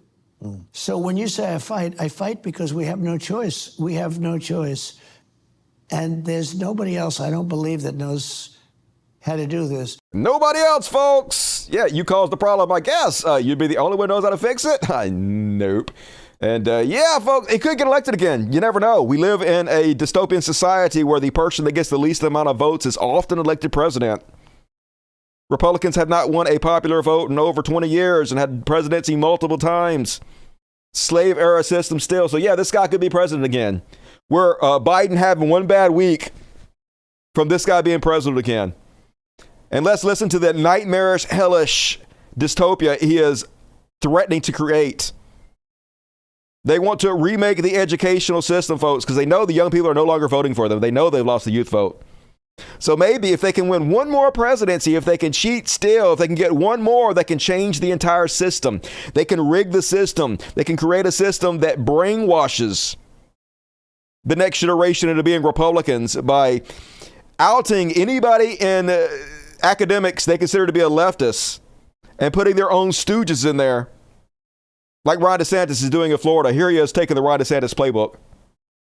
Time has come to reclaim our once great educational institutions from the radical left, and we will do that. Our secret weapon will be the college accreditation system. It's called accreditation for a reason. The accreditors are supposed to ensure that schools are not ripping off students and taxpayers, but they have failed totally. When I return to the White House, I will fire the radical left accreditors that have allowed our colleges to become dominated by Marxist maniacs and lunatics. We will then accept applications for new accreditors who will impose real standards on colleges once again and once and for all. These standards will include defending the American tradition and Western civilization, protecting free speech, eliminating wasteful administrative positions that drive up costs incredibly, removing all Marxist diversity, equity, and inclusion bureaucrats, offering options for accelerated and low-cost degrees, providing meaningful job placement and career services, and implementing college entrance and exit exams to prove that students are actually learning and getting their money's worth. Furthermore, I will direct the Department of... Anyway, just nightmarish. Gonna get rid of all the professors, all the academics, and replace them with right-wing stooges that can, I guess, stop teaching history, teach Christian nationalism. What could go wrong, America? It could definitely happen, folks. And I don't know why this surprised me, and nothing should surprise me anymore, but just the fact that they're openly admitting it now. Here's Trump's former lawyer, Rudy Giuliani, talking about his days as the mayor of New York and just outright admitting to voter suppression. He even talks about how it's a dirty trick. He knows it's a dirty trick, but it doesn't matter because he knows they won't be held accountable for it. Here's the democracy haters for you. One little dirty trick in New York. Dirty trick in New York. I'm so shocked. Played by Republicans. By Republicans. Republicans don't know dirty tricks. How about this? The Republicans don't do dirty tricks. Yeah, they just roll us by minority, gerrymandering, suppressing the vote. Literally nothing but dirty tricks. Just a different fucking reality these people pretend exists. So they went through East Harlem, which is all Hispanic, and they gave out little cards, and the card said, "If you come to vote, make sure you have your green card because INS are picking up illegals." Oh my gosh. So they spread it all over the Hispanic. Yeah. After the election, the Clinton Civil Rights Division investigated me. Yeah, that's because you're trying to suppress the vote. That's because you're trying to scare Mexican people, even ones who illegally vote, by making them think they're going to be harassed. Looked into. Maybe their relatives who might not be here legally are going to be looked into if they go vote. So you're literally just trying to scare people not to vote who might be eligible to vote. And you're going to claim, hey, we are only targeting illegal aliens. But you know, when you do stuff like this, it targets the entire Hispanic community. It's literally trying to bully them and suppress them. And he's just talking about like it's no big deal, like it's cool. I was on vacation after the election, and I get a call from my lawyer, Denny Young, and he says, Rudy, we got the Justice Department's investigating us. Janet Reno's coming after us. We violated civil rights. I said, Jenny, you're a lawyer. Think about it. What civil rights do we violate? They don't have civil rights. They don't have civil rights, folks. I mean, for one, you intimidated actual American citizens, you know, real life voters. But two, yeah, they're illegal aliens. They don't have any civil rights. We could just choke you to death on the subway if we want to. We do that to our own citizens. Why would we do that to illegal aliens? All we did is prevent people who can't vote from voting. No, you didn't. Maybe we tricked them, but tricking is not a crime. It is, actually. It's 100% a crime, what you're describing. We didn't have crazy prosecutors. Nowadays, they probably prosecute you for it, even though it is. Yeah, nowadays, they actually prosecute crime. Unlike our day, we could just do whatever we want to and never get prosecuted for it. And that's the way we kept down the Hispanic vote. Yeah, that's the way we kept down the Hispanic vote, folks. He's literally saying this out loud. Oh, my God. I don't know why I'm surprised. I guess I'm just surprised that he said it out loud. I'm not surprised he did it, but just admitting it like it's nothing. But I guess he knows there's no accountability for Republicans. They're evil on purpose, and that's what they get rewarded for. So it don't matter. And then this should have been in the Beyond Parody section, but since we're talking about Trump 2024 ad claiming U.S. decline under Biden uses images taken during the Trump presidency. So there's a new Trump ad going around Facebook. It's this one. Under Joe Biden, America is a nation in decline. Contribute to make America great again. That's right. Look how much America is declining under Joe Biden. You have this police car on fire, which happened under the Trump administration. We have these illegal aliens crossing a river trying to get to the country, which happened under the Donald Trump administration. So see all the bad shit that happened under my administration? I'm pretending like this is under Joe Biden, so vote for me, morons. And they will, folks. They will vote for him because they are the dumbest among us. And then, bad day for the Proud Boys, which is a good day for America. The traitors got found guilty of sedition, meaning that they are, in fact, traitors. Proud Boys Enrique Tarrio and 3 others guilty of January 6 seditious conspiracy. Former Proud Boys chairman Enrique Tarrio and 3 other leaders of the far-right extremist group were found guilty Thursday of seditious conspiracy in January 6, 2023 attack on the Capitol. A jury deliberated for 7 days in Washington before finding Tarrio, 39, and other defendants guilty of 31 of 46 counts. So they face up to 20 years in prison. Oh my, you gotta fucking love it. Traitors finally getting a little bit of accountability. Hey, they're just lucky that we don't treat them like they claim we should treat traitors. Every single one of them is like, we should hang traitors, take them out to the wall and shoot them. Yeah, they are the traitors they're talking about. They're so lucky that we are more kind than they are. But yeah, birds of a feather flock together, and so do traitors, folks. The guy on the right, Enrique Tarrio, has just been found guilty of seditious conspiracy, which means he's been found guilty of literally being a traitor against the United States of America by a jury of his peers, folks.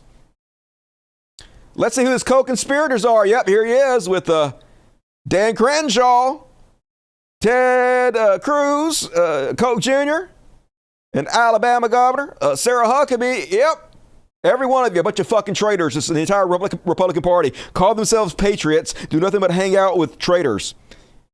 Literally found guilty of traitorism by his own peers, folks.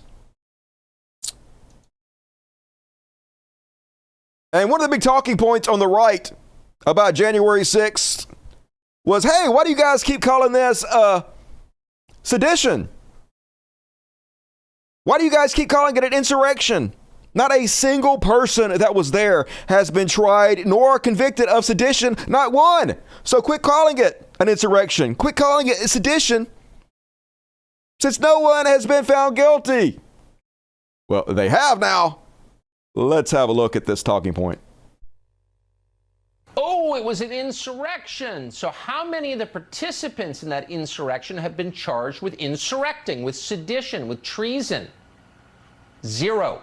But you know what? No one has been charged with sedition. No one has been charged with sedition or insurrection. Most have been hit with charges like parading. Parading. Who knew that was a crime? Do you know how many people have been charged with inciting insurrection or sedition or treason or domestic terrorism as a result of anything? 0. Has anybody been charged with sedition? Nobody. Yes. Has anybody been charged with treason? Nobody. So Yes. why do they keep calling it an insurrection? How many times do words like insurrection, sedition, or treason appear in Biden's own DOJ indictments against the January 6 rioters? The answer, 0. Insurrecting. Well, they've been charged and now convicted. So you guys gonna correct the record? You actually going to report it? No, they are not going to report it or correct the record in any way. And Trump's former lawyer, Gina Ellis, is having a feud with Kari Lake, which is funny. The right is eating each other. I'm not going to really cover that much. Let's skip past that one. Ron DeSantis doing what Ron DeSantis do, just being racist douchebag. For some reason, he has decided to pass a law in Florida that bans any lawyers who became lawyers through the DACA program. DACA program is basically kids whose parents were not legal immigrants, but they became legal immigrants because they were in this country for a very long time. And if you're a DACA kid and you're a lawyer, you're banned from practicing law in Florida now. It probably covers like 2 different lawyers. Like, it's a very small number of people in Florida that probably qualify for this. But you know, there's one particular lawyer who is a DACA lawyer that Ron DeSantis hates. And so he's going to pass a law just to punish this one fucking guy, because this is what they do. They use their political power to punish anybody they hate, to punish their enemies. But hoisted by his own petard, once again, folks, starting to think Ron DeSantis is not that smart. So as I reported on the last show, Walt Disney is suing him because he's using his political position to harass and punish them for basically their free speech. He's violating their free speech by punishing them for putting things in their movies and shows that he doesn't like. And now the evidence they're using against him is his own book that he put out. This dumb motherfucker, Ron DeSantis' ongoing disaster with Disney, is getting worse for him. It turns out his own memoir repeatedly admits that he weaponized the state against Disney for criticizing Don't Say Gay. Disney extensively cites his own book and its lawsuit against him. Uh-oh. I hope they sue this motherfucker in a bankruptcy. Would love to see it. And even more evidence that Disney's going to use against you, you stupid motherfucker. Florida lawmakers just passed a bill to impose new regulations on privately owned and privately funded rail lines. Oh, well, that's not targeting Disney directly. Surely that's all privately owned and privately funded rail lines, right? No. But only private rail lines in an independent special district, and only in special districts that cover 2 contiguous counties. So literally just the Disney monorail. They specifically are posting laws targeting Disney. Holy shit, dude. The Disney lawyer's going to eat you alive, DeSantis. What a moron. Gonna love to cover this story in the future. And you know it's bad for the DeSantis campaign when he's lost Newsmax. Craziest TV show on the air have now abandoned DeSantis, so it's over. It looks like Donald Trump is the man. He's going to be the Republican nominee for 100% sure. Governor DeSantis' world tour was a bust, says Newsmax. And yep, turn out the lights. The party's over, DeSantis. Take the heels out of your shoes. Relax a little bit, dude. It's over. And then, folks, prepare your shock face. Tucker Carlson is a racist.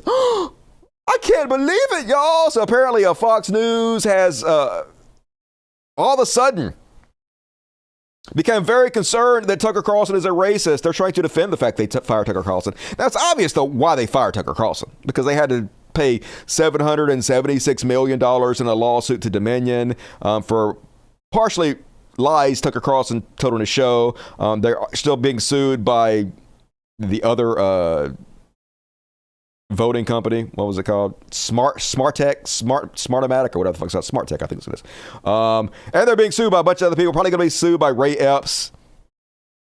And if they leave him on the air, he's just going to lie over and over and over again. He has no reason not to lie if they're just paying the lawsuits for him. So clearly that's why they got rid of him. But now they're losing viewers en masse. Like half their audience. Smartmatic. Okay, I was close. And so now they're trying to pretend like, hey, we got rid of him because we just now found out today that he's a racist. And they're releasing emails that he wrote that clearly show he is a racist. Like this one. A couple of weeks ago, I was watching a video of people fighting on the street in Washington. A group of Trump guys surrounded an Antifa kid and started pounding the living shit out of him. It was 3 against 1 at least. Jumping a guy like that is dishonorable, obviously. It's not how white men fight. Yet suddenly I found myself rooting for the mob against the man, hoping they'd hit him harder, kill him. Yeah, White dudes don't fight like that. It's only black people and Mexicans who are cowards and like to team up on people. White people are all honorable. They would never do something that backhanded. I mean, tell that to all the black dudes that were lynched by white mobs. Literally growing up, folks, like I was saying earlier, I was taught to be a racist. There was a chant that every young boy knew and was taught. And the chant goes like this. A fight, a black and a white. If the white don't win, we'll all jump in. People used to chant that all the time when I was growing up. Yeah, people tend to stick with the groups that they feel safe and comfortable with. Yeah, black folks are definitely not immune to jumping on other people and beating them up in large groups. And white folks definitely aren't immune to that either. Only a complete fucking racist sees the world like this. So obviously other racists went out there and defended him. Like Matt Walsh defended Tucker Carlson's racist text messages.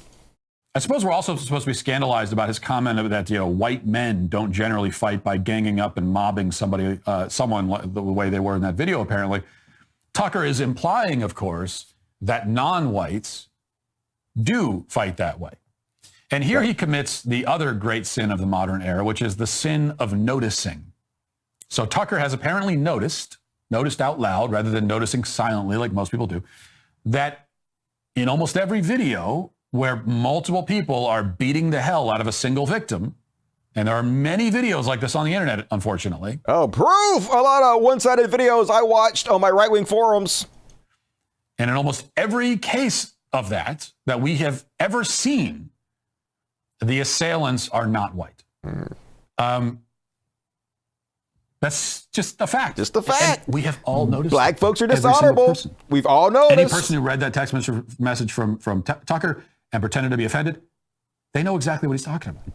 Anyone who's listening to me right now, Media Matters, probably one of them, is getting ready to clip this exact segment. But they also have noticed it. So they hear that and they go, oh yeah, sure. But then they pretend, well, but we can't say that. So everyone knows that it's true. I've seen a lot of fights, folks, and I've seen a lot of white folks team up on not just black folks, but everybody, You take up for your friends. Like when I was in school one time, this is a true fucking story. I was 8th grade probably. I got in a fight with this guy. We went over to a neighbor's yard and we were fighting, and I didn't really know how to fight, but I threw the guy to the ground and I was choking him. I had him in a chokehold. I didn't really realize how dangerous that was back in the day. And his friend walked up and kicked me in the back of the head with cowboy boots. They jumped me. And I immediately jumped up and I went over to punch the guy. And he was like, no. I don't want to fight you because I just kicked you in the head with cowboy boots and you jumped right up. I don't want anything to do with that. And the guy was choking, got up and ran off while I was talking to other guys. So that's not the only time. I've been jumped by multiple white guys a few times in my life. So I don't know. I don't know what you're saying is true. And my own firsthand experience there, Matt Walsh, think you might be a sort of racist. But I love how Fox News is pretending they just now learned Tucker Carlson's a racist. He literally had to fire 2 white nationalist head writers for a show.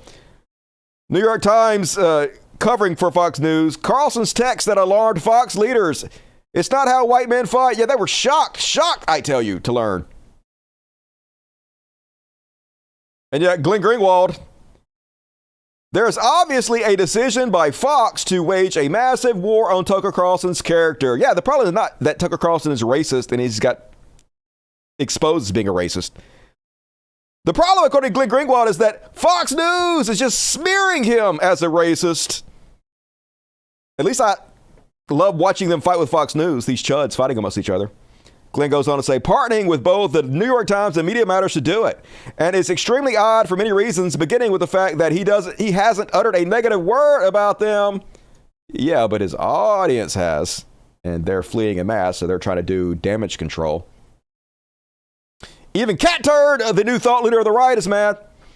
Cat Turd says, talk about lowlifes. After the huge ratings Tucker Carlson gave Fox News for years, they're now leaking to liberal media a bunch of BS. It's not BS. It's literally his own words. Tried to make Tucker look bad. His own words make him look bad. Are the people running Fox News scumbags or what? Yes, they are. Thank you for noticing what the left has been saying the entire time. Starting to think Cat Turd might be woke, y'all. Better watch it, Cat Turd. You're becoming one of us.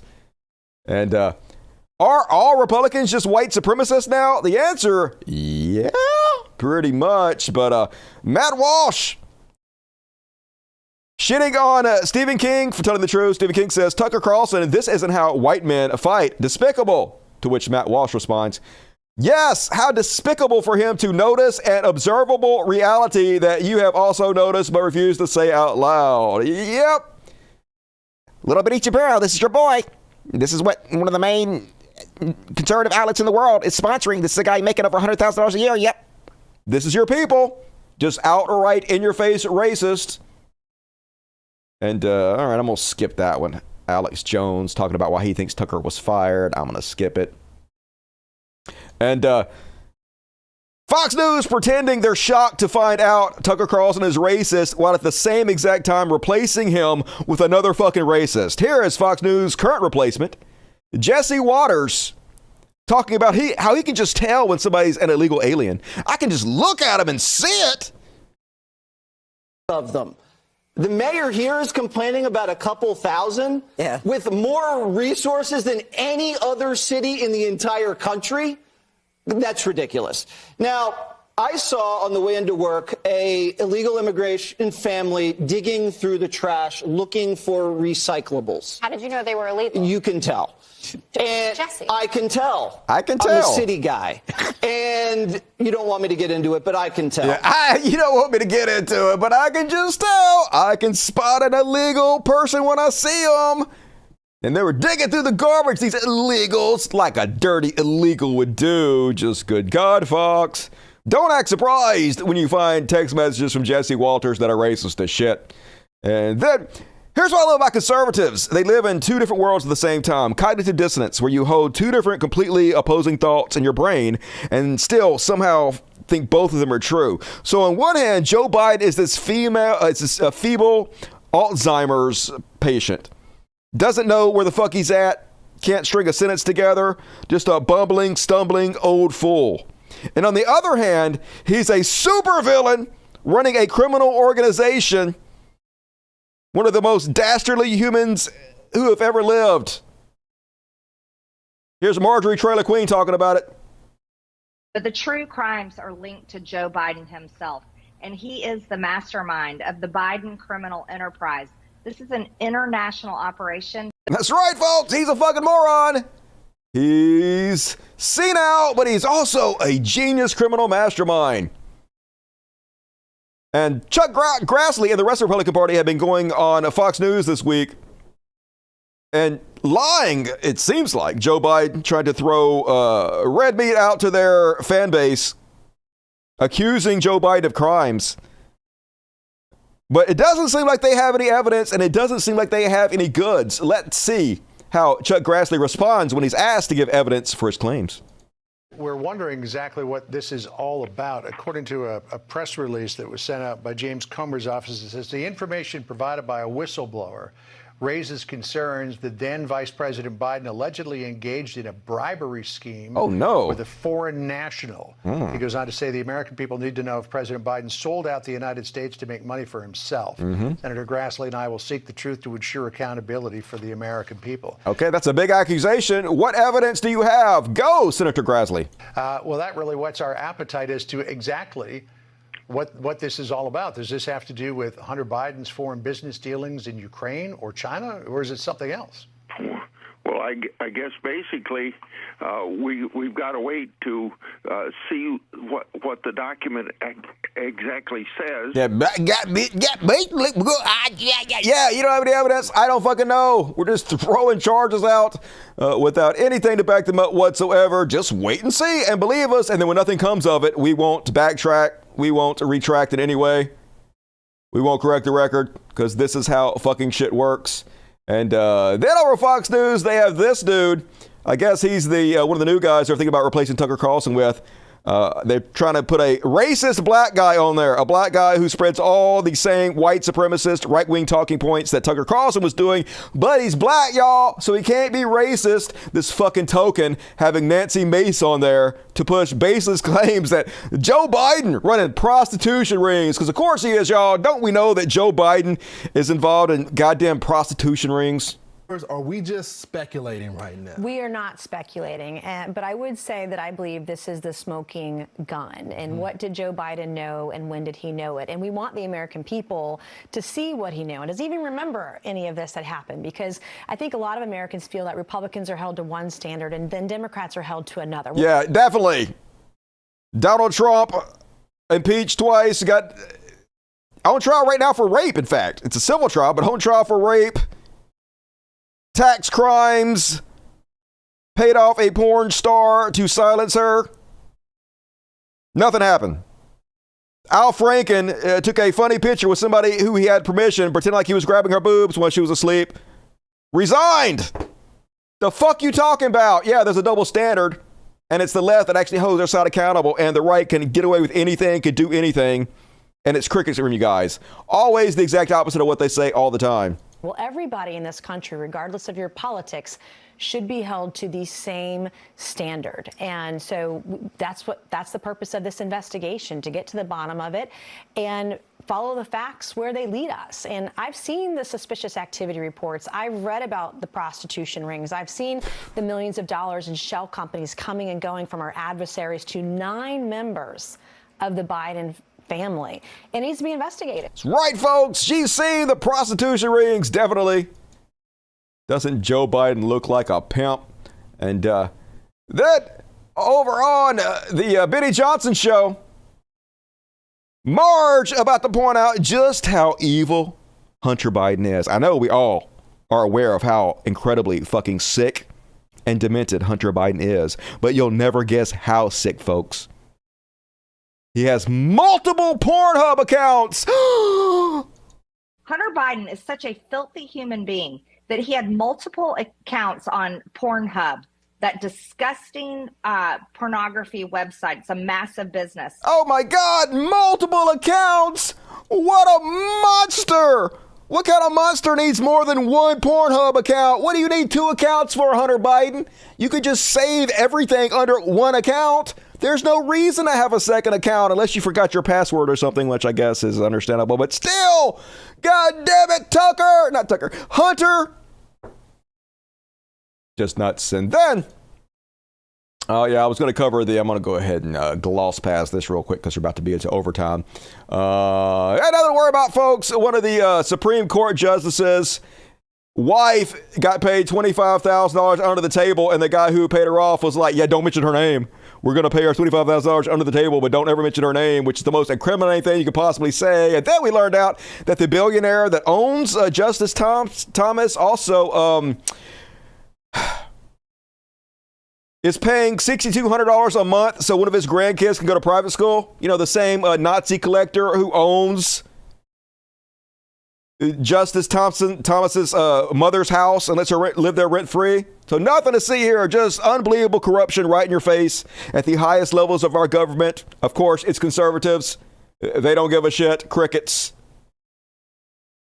And that, speaking of the party of corruption, Greg Abbott in Texas, his Texas Senate just passed a bill to give Greg Abbott's hand-picked Secretary of State the power to overturn elections in the 3rd biggest county in the U.S., a county that leans Democratic. Yeah, he can just overturn the elections now. If people vote the way they don't want them to vote, they can just throw out their votes, and then they can only count the votes in the Republican counties. And hey, Texas stays red, the red wave. I guess if you're not cheating, you're not trying, according to Republicans. And Steven Crowder's week getting even worse. Apparently, his former employees came out of the woodwork to let it be known how abusive he is behind the scenes. Numerous former employees of the provocateur allege these types of unhinged tirades were commonplace inside the Louder with Crowder office. I'm not shocked. I commented on my ongoing divorce on Tuesday, requesting privacy. Where's that in the coming best interest from? Of the family, but also by court order Okay, what the agreed fuck? upon by all parties. Shut the fuck up, Crowder. Why are you playing without my goddamn permission? I was reading. A former employee told the Post, that might not be the Steven you see on the show, but that was the real Steven. The Post spoke to 10 former employees who claimed Crowder ran an abusive company where he often screamed at his employees, including his own father, exposed his genitals, sent out directives to arbitrarily fire people, and made unending underlings wash his dirty laundry. Shocker, folks. Who could have possibly predicted Steven Crowder was a giant douchebag piece of shit, like literally anybody? That's his whole persona. That's exactly what he's making $50 million for. The worse you behave, the worse human being you are, the more conservatives reward you. This is what they are. This is what they get off on.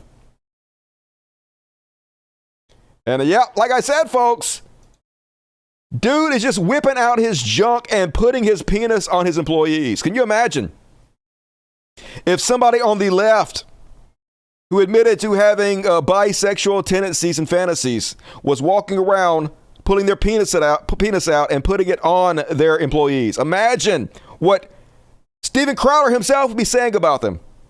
Perverts should be fired, arrested, sued. But when they do it, it's a different ball game. He was known to expose his genitals to staffers, many ex-employees told the Post. 6 sources said they witnessed such lewd behavior firsthand. He climbed over and dropped his junk on top of Jared's shoulder.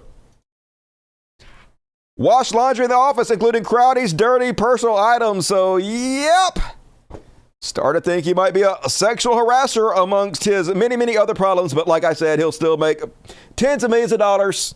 He won't be fazed by this in any way because this is what conservatives is. They don't care. They love it.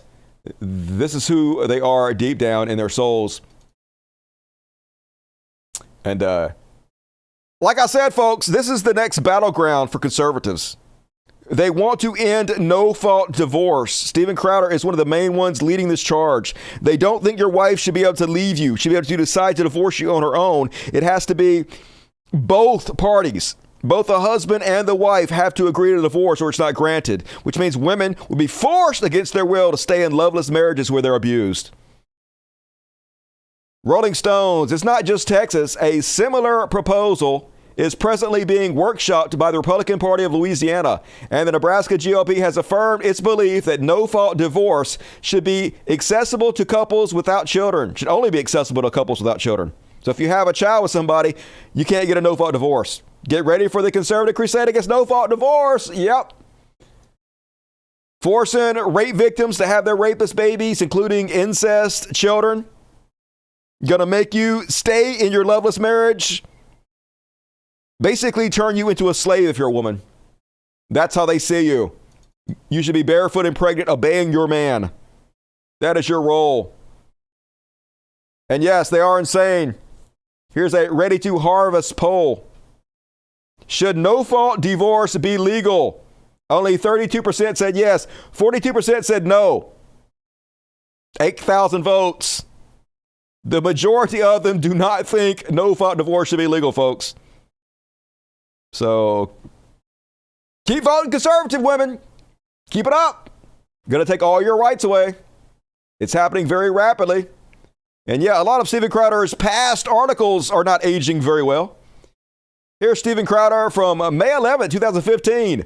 I'm a guy and I'll never badmouth my wife. Oh, snap. This is a guy who's threatening to release her personal medical information, her psychiatric information in order to slam her and discredit her, folks. The most disgusting, vile behavior imaginable. But yeah, a few years ago, I'm never going to do it. I'm such a good person. They are so fake. Conservatives are nothing but goddamn Jekylls and Mr. Hydes. And at first, Booker Nick Fuentes was hanging out with Kanye West. And he was like, 2023 belongs to us. Hell yeah. Then the next thing you know, he fires Nick Fuentes and he has hired Milo Yiannopoulos again. Now, he just recently had to pay Milo Yiannopoulos $110,000 for the brief consultation Milo did for Kanye West. And now he's hired him again, which goes to show you folks, if you are a giant piece of trash, if you are and behave like the worst of the worst, even if you go in public and you excuse the behavior of pedophiles, claim that pedophiles taught you how to be better at blowjobs and it was fine, you can still make hundreds and hundreds and hundreds of thousands of dollars in our society. The worse you are, the more you're rewarded by conservatives. It's just heartbreaking, really, what we've become. But yeah, that's what Kanye's become. Man, Kanye, like, I know you got mental problems and whatnot, but good God. Just grim. It's fucking grim out there. And that guy, remember Martin Shkreli, the pharma bro who bought up patents to life-saving drugs and then raised the prices by hundreds of times in order to bilk the public out of every last dime they had. Well, he back on Twitter and he's like, hi, banned off Twitter, so I'm here now. I guess he's on, he's on Blue Sky now. And somebody asked him, welcome, excited you are here. I've always wondered, did you do the things you did to raise awareness about drug prices in general? Was it a galaxy-brained Watchmen-style ploy to unite the country against high drug prices? Genuinely curious. Would be cool. My fingers are crossed. To which he was like, no, I actually am a giant piece of shit. He responds, no, drugs should be expensive. In my view, something that saves your life should cost more than your Netflix subscription or an Xbox. Yeah! You should have to pay out the nose for life-saving drugs, and if you can't afford it, just fucking die, says this Waste of Space. I remember I was on the Drunken Peasants with Ben and Billy the Fridge the last time I was on there, and Billy the Fridge was going on and on about how him and Martin Shkreli are real-life good friends, and he loves the guy, and the guy's actually really cool, and I was sitting there and I was like, the fuck you talking about? This guy's a monster. Everything this guy did was to make a profit for himself. He didn't give a shit about the people that needed the medication that he had the patents to. And Billy was like, no, he's a cool guy, man. And I was like, I'm never going to this fucking show again. Never been fucking back. This is ridiculous. And yep, I agree with this post. This should be a Blue Sky's national marketing campaign. Just a, they don't call them tweets. They call them skeets. A skeet of Martin Shkreli saying, Blue Sky sucks, LOL. Yep, if Martin Shkreli hates it, I love it. Everybody go to Blue Sky and skeet, skeet, skeet, motherfuckers.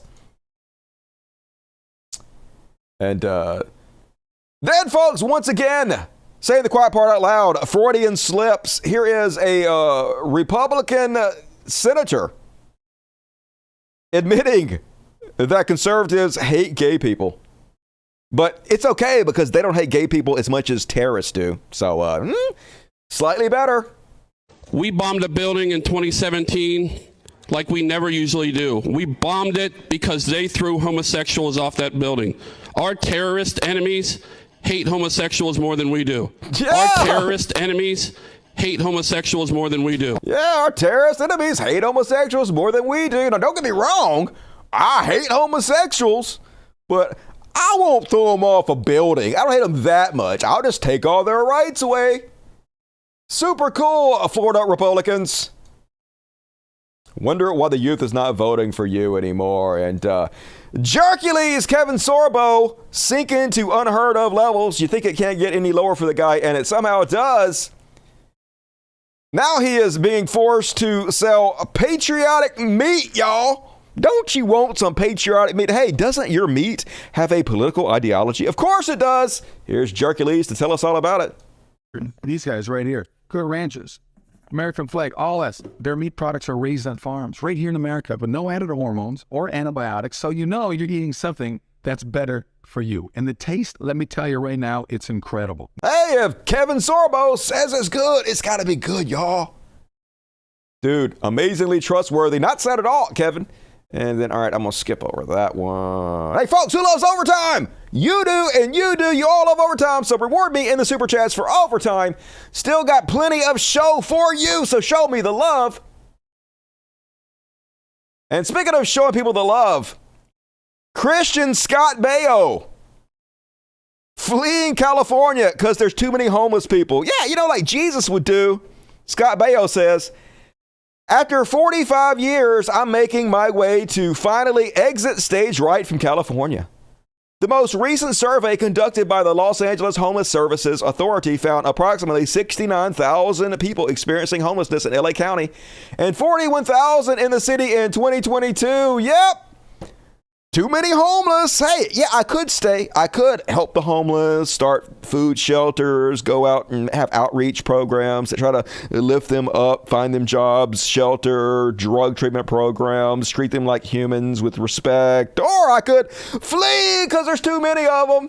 What would Jesus do? What Jesus, if he was Republican, would do just like you, Scott Baio. What a piece of trash. But thank you for showing us the love of Christ. And then, I guess I'm going to skip over that one. This douchebag, Derek Emig, apparently had a $400,000 a year job in Las Vegas. And so this brainiac decided to go online and put out these tweets. I will whoop the shit out of a man wearing a dress and not feel bad. Then they ask him, hey, how would Jesus feel about that kind of language? He would tell you the exact same thing I'm telling you. Don't be a whore. Don't get tattoos or piercings. Listen to your man. What's the problem? Yeah, what's the problem? Well, yeah, he got fired. And then he would say, let me say this simply so you can feel free to refute it. Black people commit too much crime in the U.S. So yeah, he got fired. I was just fired from a $400,000 a year job for standing up for women and white people. Totally. Isn't that what you're doing? My full story will be coming soon. Yeah, you're the victim here. Well, what a dipshit. If I was making $400,000, I would keep my mouth shut unless I was being paid to talk. Good thing I'm not. So enjoy unemployment, douchebag. I doubt you're ever going to be paid anywhere near that amount of money again. Way to fuck yourself. I love to see it. And all right, that is my Chud Watch tonight. Our drag culture is strong. Yep. Gonna drag you with it. Scott Baio still getting money for barely acting in a show 40 years ago. Yeah, you gotta love it. It's a good job if you can get it. Overtime. It is overtime. We need an overtime emoji. I need to work on that. Gonna work on that for the next show. And speaking of overtime, still got plenty of show. Hey, we haven't done a Karen section in a while. You guys want to do a Karen section? Fuck yeah, you do. It's time for the Karen, y'all. It's clear you're just a mess. You should be caring less. It's obvious you're completely out of touch. 'Cause bitch, you're caring too much. Ding! And start out the Karen style with old Tizzy. Tizzy calling out a Karen. Apparently there was these two kids and they were in a bathroom charging their phone, and this Karen came in and decided that she didn't like the fact that they were charging the phone in the bathroom, so she decides to spit on them. That's assault. Let's have a look. Ooh, Paolo Heights, Illinois. Two 13-year-old girls go into a public restroom to use a power outlet. They need to call for a ride. Their phone is dead. They're charging their phone so they can call for a ride. This grown woman comes in with her daughter to use the restroom and doesn't like that they're in there just hanging out. Like, it's not a great place to hang out.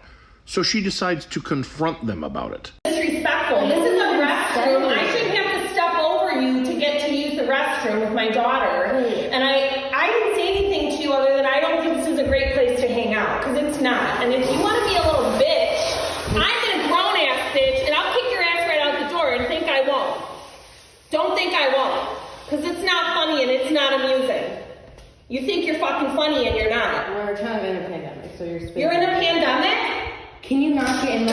I'm sorry. You didn't want me to spit on you? I'm calling the police. Go for it. Hey, lady, you just committed assault. Go for it. You about to lose your job remix. And also probably go to jail. Bad life decisions, Karen. And Mel Karen on a plane starts freaking out and punching the flight attendants and whatnot, and then tries to jump out the door. Only in Texas. Let's have a look. There he goes. Oh, doughy old white guy. angry about his life. There's so many of these type of people in Texas, y'all. Oh, they're all over the world, all over the South. But like there are these older white dudes who are like obese, they're overweight. And their life hasn't gone the way they wanted it to, and they don't feel good about themselves because they're literally dying. They're literally unhealthy. Having that much weight on you and being doughy and stuff, it's not good for your health. And also people treat you a certain way. And so they already feel bad physically. And then people treat them like they're doughy old white guys, and they notice. So they're so insecure and angry all the time, looking to lash out. And that's exactly what you see in situations like this. This disgruntled man eventually had to be restrained after he successfully opened an emergency exit and was attempting to jump out of the plane. Naya Jones, who took the video, told Eyewitnesses News that the passenger was angry because he and his wife were asked to move out of their assigned seats. So let's just attack. It's all personal. Many online saw this as the latest in an alarming trend of passenger assaults. Yes, usually, it's not always white folks. Sometimes it's not white folks, but a lot of them doughy old white guys who are real mad at life. If you don't like your situation, change it. And speaking of Karens, I don't know if you want to call this one a Karen or not, but it's a guy who uses the N-word in public. So let's put him in this category. He child predator apparently was trying to meet up with a 15-year-old girl, like any girl, even an underage one would want anything to do with you. But he'd been busted. He'd been called out in his own video, so he's feeling very threatened and hurt by the situation. So when you're threatened and you're hurt and you're a loser, you do whatever you can to hurt the person that's hurting you. In this case, resorts to racism and calling the guy who busted him the N-word. Let's have a look. I am talking to you, dude. You ought to be ashamed of yourself. You ought to be ashamed of yourself. You got kids. You got daughters. And you still can't grasp the concept that man, hell no. Hell to the motherfucking no. Because I would never talk to no little ass kids like that. I did not talk to a little kid. You thought it was. No, I did not. You thought it was. You thought it was. I did not. Man, why do you think I'm fucking here? The chat laws tell me everything. Then you got spooked when you first see me when I parked. I had to take a shit. I went right to the Turkey Hill. Go ask them for the fucking video conference. You fucking dumbass nigger. What? Dumbass nigger. If you are going to act like one, I will do it. Who the fuck do you think you're talking to? I'm talking to someone that's being niggerly. Oh, let me get my other phone. Cause man, I don't feel like fucking you the fuck up out here, man. I don't feel like idea. Don't do it. I don't feel like doing that. I don't feel like doing that. Did I call you out your name? You fucking pedophile. You're fucking pedophile. You can say all you're a fucking pedophile. You're a fucking dirty ass nigger that can't think about anybody else besides yourself. I know, yeah. I never fucking think about no goddamn fucking pedophile as yourself. Again, I'm not a pedophile. You are a fucking pedophile. No, I'm not. What the fuck you call it? I've never touched the man, I can't touch. Yo, you want to call the police on this guy trying to meet up with a 15-year-old for sex? This guy trying to meet up with a 15-year-old for sex right here. Oh my God. Somebody call the police on this guy. Oh my God. I don't have that. One, as I said, I did not get spooked. I had to take a fucking shit. Yeah, go ahead there. Oh, my phone's ringing. Oh, suddenly I got to answer it. Yeah, go ahead. Could you please call him right here to the resident? I told you. Yep, if you have a job, you also about to lose it. Bad life decisions. Hey, I'm not a pedophile, but I'm a racist. Yeah, you're both, and both bad. Definitely did make things better for yourself. And then to finish this off on the Karen Cavalcade tonight. Folks, I don't know how to be any more clear about this. Do not drink at the airport. Okay, first off, it's a scam. Already at McDonald's at the airport, they charge you 3 or 4 times the price that like a Happy Meal is supposed to go for. You're a captive audience. It's like being at a music park. They charge multiple times what that shit could cost. And the bar is even worse. Alcohol is already jacked up in price like 10 times. So at the airport, it's like 100 times what you pay for at the liquor store. But that's not even the reason you shouldn't drink it. The reason you shouldn't drink it is because nothing good can happen if you get drunk at the airport. It's not like you're going to get laid. It's not like you're going to have a fucking good time at the goddamn airport. Sit there and wait for your flight. Get on your plane and get the fuck home or wherever you're going. Case in point, this Karen who decides to get drunk at the airport and threaten to kill the bartender. Let's see how that goes for her.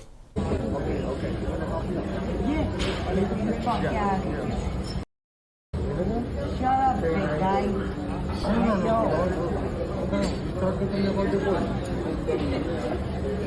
What are you laughing at, redhead? Excuse me? No, don't get angel, please. Come on. I will fucking kill you where you stand. You're gonna fuck nothing up. You know why? Because I know where you live, bitch.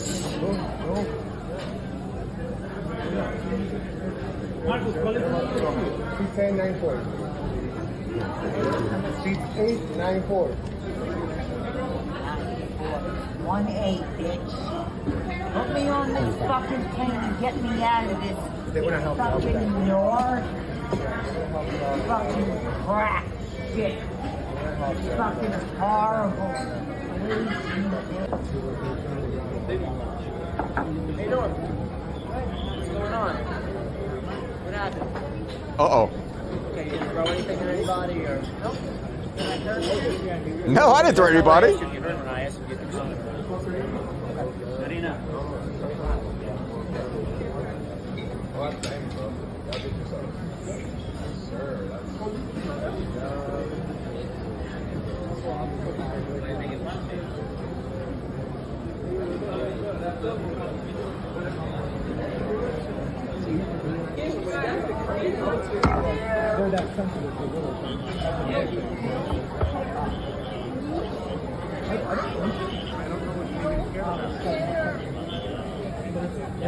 Oh my God, she's such a victim. Can't believe how mean you're being. Let's skip ahead, skip ahead. Oh yeah, oh, too far. Too far, too far, there we go. Uh-oh, shit's getting real, Karen. Just getting real. Oh, oh my God, oh my God, oh no, you threatened somebody's life. Oh. Mistakes were made, Karen. Mistakes were made. Yeah, I know, right? But what you gonna do? Don't get drunk at the airport and threaten people. Just saying. I know, you got a broken foot? What'd you kick, Karen? What'd you kick? Don't worry, we'll drag you.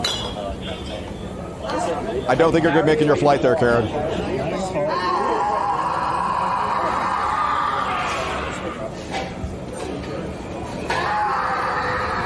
Oh yeah, they'll drag you. You're fine, Karen. You're fine. Don't worry about it.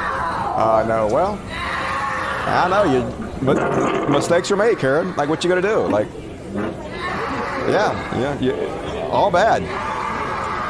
What did we learn? Oh, she about to take a pee. She about to pee on your floor. Totally normal Karen behavior.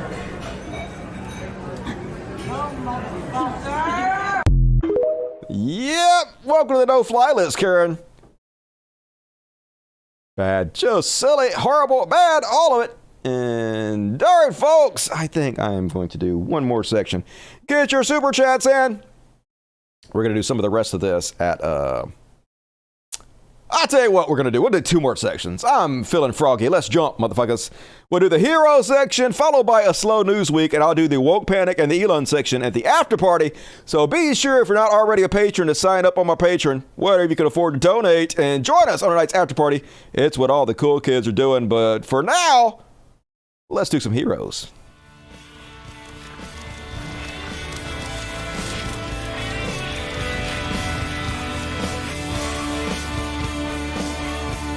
We could be heroes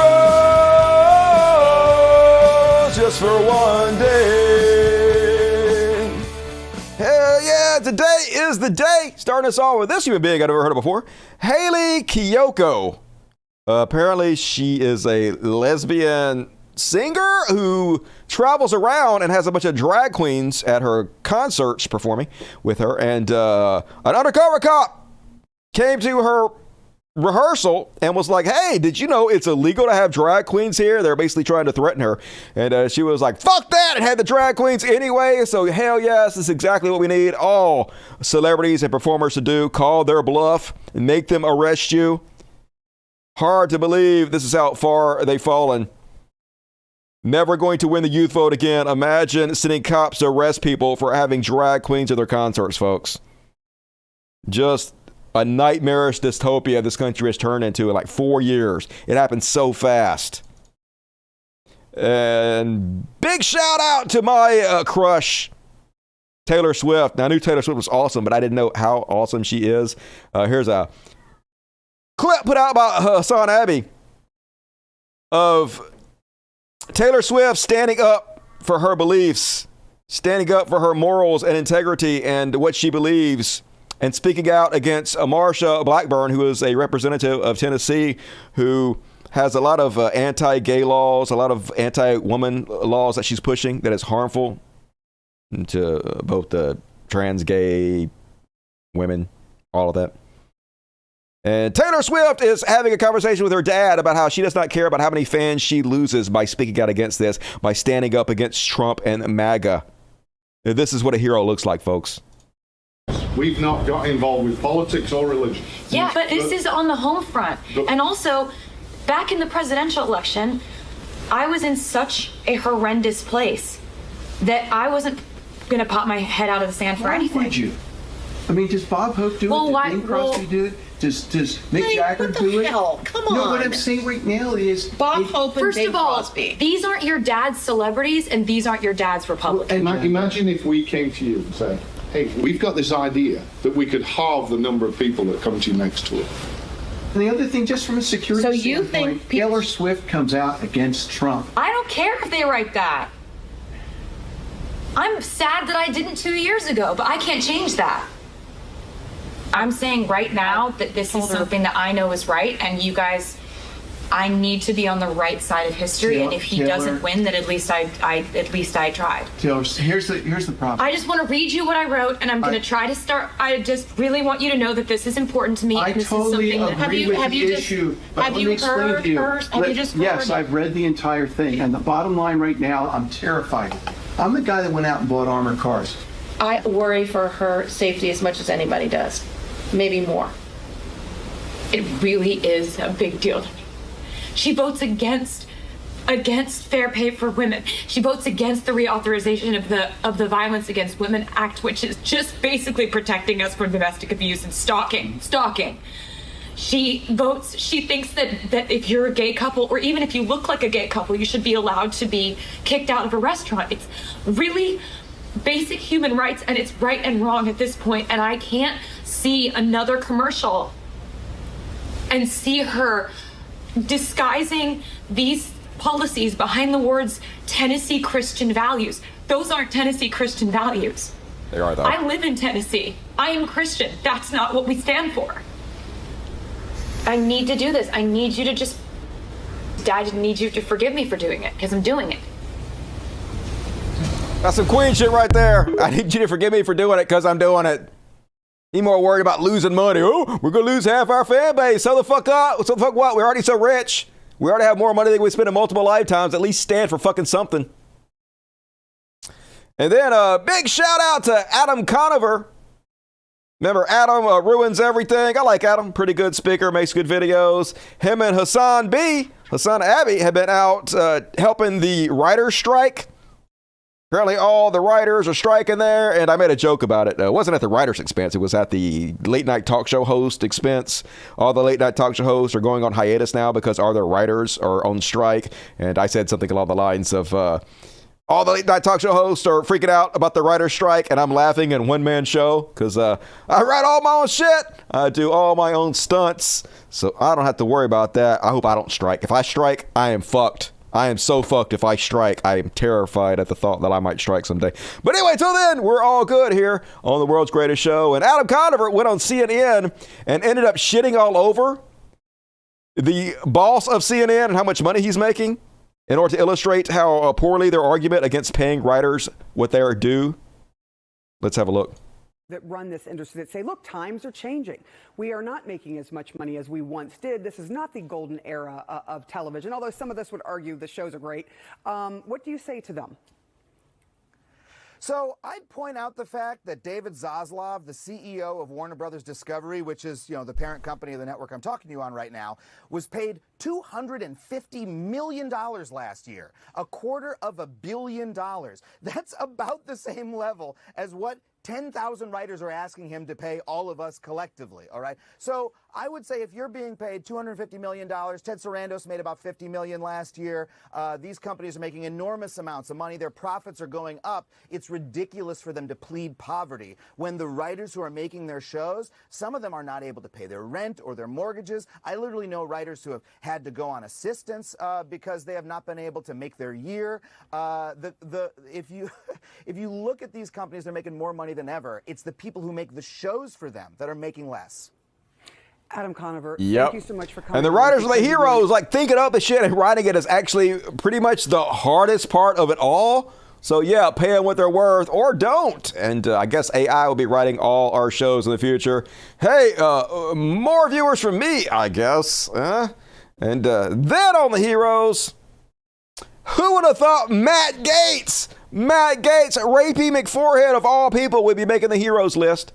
But apparently him and AOC have teamed up, what an unlikely duo, and introduced a bill to ban Congress members from owning and trading stocks.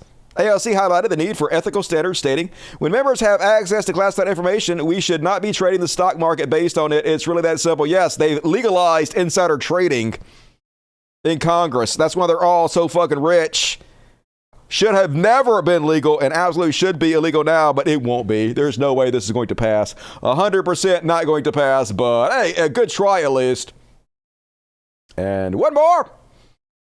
Ted Cruz finally has an opponent that is not going to beat him, folks. I'm sorry. I don't want to eat the hopium too much. It's Texas. Texas is not the best. They're going to elect Ted Cruz again. It doesn't matter what the fuck he does. But anyway, hope in the form of civil rights attorney and former NFL player Colin Allred, who is going to be opposing Ted Cruz in the upcoming primary. Let's have a look. When I left the NFL, I thought my days of putting people on the ground were over. Then, January 6th happened.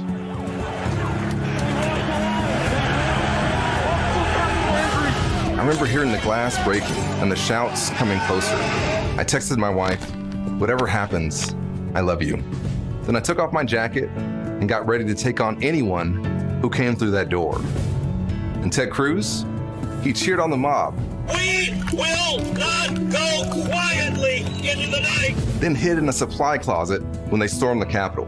But that's Ted for you. All hat, no cattle. When Texans were freezing in the dark, he jetted off to Cancun. He'll do anything to get on Fox News, but can't be bothered to help keep rural Texas hospitals open. Spends months trying to whip up phony culture wars, but not a minute trying to raise wages or lower drug prices. The struggles of regular Texans just don't interest him. Well, they matter to me, because those struggles are the story of my life. All right, it's a 3-minute video. I'm not going to watch the whole thing, but man, if Texas were only full of decent people, alas, they aren't, and get what they fucking deserve. Horrible. Do better, Texas. And one more on the heroes. This time, Ethan Clarke from Hee Productions. Is that his name? Ethan Clarke? What the fuck's his last name? Yeah, no. What is his name? Ethan something. Ethan Klein. I was close. Ethan Klein does that podcast with Hassan Abbey, The Leftovers, and also does H3H3 Productions, which I call Hee. Apparently that's not how you pronounce it. I don't know. I'm bad at pronouncing shit. Anyway, he had a former trans... I don't know. We call it a trans person. A trans ethnicist. It's Ali London, who tried to transition into a Korean person or something. I guess it was a trans. I guess Ali was a trans woman at one time before he tried to transition into a Korean person. Anyway, Ali was on Ethan's show, and Ethan set him up and then sprung the trap on him. Let's have a look. Actually, since you bring it up, I have seen something troubling from a trans person that I thought was kind of gross. They were selling, it was like a kid's t-shirt with a trans person on it, and then they had like kids' toys with trans people on it, and it was kind of gross and groomy. Have you seen anything like that before? You know, I've seen T-shirts that the Lieutenant Governor of Minnesota wore, protect trans kids with a knife on it. You know, things like that. I've seen T-shirts that says protect trans rights with AK-47s on it and stuff. And, you know, I don't think that's helpful messaging for, and that's just trans activists, by the way, Ethan. This is a small number of people, and that's who I'm calling out. That's who Gays Against Groomers are calling out. It's not the trans community as a whole. Specific trans activists who have highlighted, have hijacked the trans movement. So actually, you know what's interesting, Ollie? If you go to your website right now, your merch website, I was actually talking about your merch. You are actually selling kids' lunch boxes with a picture of you depicted as a trans woman. And you're selling it. No, that's not a trans woman. It's trans. That's not a trans woman. That's just a K-pop picture of me. No. Okay, because this is you. I had a feeling you would say that, because here it is, you wearing that design, and it's pretty obvious to tell that this is depicting you. This is from just like a month ago. And this is when you were trans. Wearing my merch. Yeah. So do you think it's appropriate to sell this to kids? Well, it's a lunchbox with a picture of a K-pop cartoon. Well, it's you as a trans. It's you as a trans woman. It is. It's me as a K-pop star. It's nothing to do with being trans or not. That's just a cartoon of me as a K-pop star. So it's not. But at the that's not okay, groomer. Right, but at the time you were a trans woman. Correct. At the time I was a trans woman, but there's nothing inappropriate. So it's you with as that. a trans woman. That I was a trans woman at the time. That picture does not depict me as a trans woman. It depicts me as a K-pop star. But I find that. Yeah, it's a picture of me when I was a trans woman, but I wasn't a trans woman in the picture. Somehow, just don't think about it. Get her ass, Ethan Klein, whose name I knew the whole time. I was just testing you guys, and that is my heroes list. Hell yeah. What you gotta say, DSPs? Got 'em, I know, right? Sprung that trap beautifully. So few, it sounds fake. A la London, transracial Korean. Yeah, I know, right? Now he's on the new grift of detransition. There's 3 or 4 detransitioners who are like huge in the conservative community, and that's how they're making all their money now. And like I said, as long as you're a piece of shit, very, very easy to make those grift conservative bucks. Genius. Yeah. Real man of genius. All right, last chance to get your super chats in, folks. Gonna finish up the show with some slow news week. Hold your ears. I'm gonna do yeehaw really loudly, so don't complain.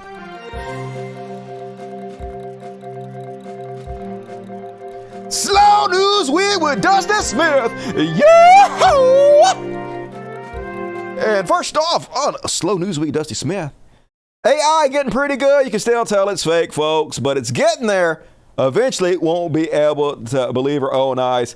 Here's AI Joe Biden throwing down some zingers at conservatives. How do you bring a Republican to their knees?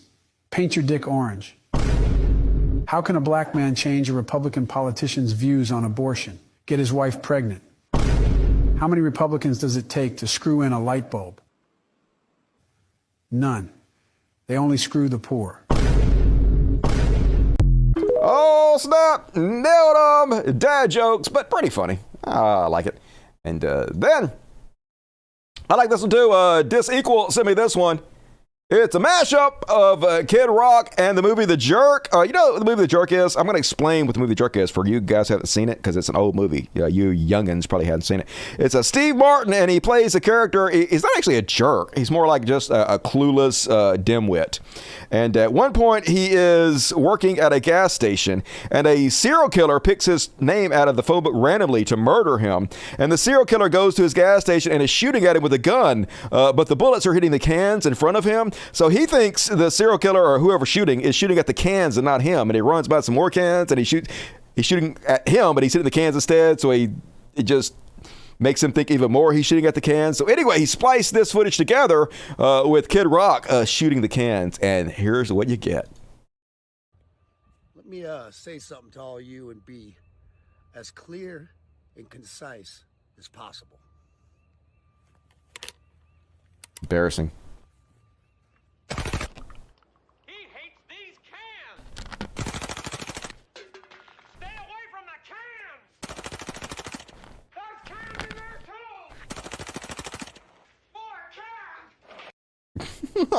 More cans! Oh no! Pretty Funny Money, if you hadn't seen it. One of the classics from back in the day. And then it's the 1-year anniversary of the death of NFTs. And this is the post that killed him. This one of my favorite posts of all time. This is one I quote all the time, folks.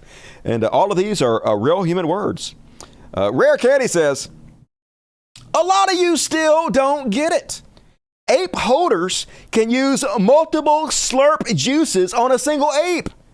So if you have 1 Astro ape and 3 slurp juices, you can create 3 new apes. Tonight's Slurp Juice Mint event is essentially a minting event for both lab monkeys and special forces. Yeah? Don't you idiots understand? You can use multiple slurp juices on a single ape? Psh, fucking morons, not using all your slurp juices correctly. Good. NFT to 0. NFT to 0. And then this video went super viral, folks. A good palate cleanser. The difference that dad treats his daughter from his son. It's like gently throw you down. Like, do me, do me. He's like, all right, power bomb.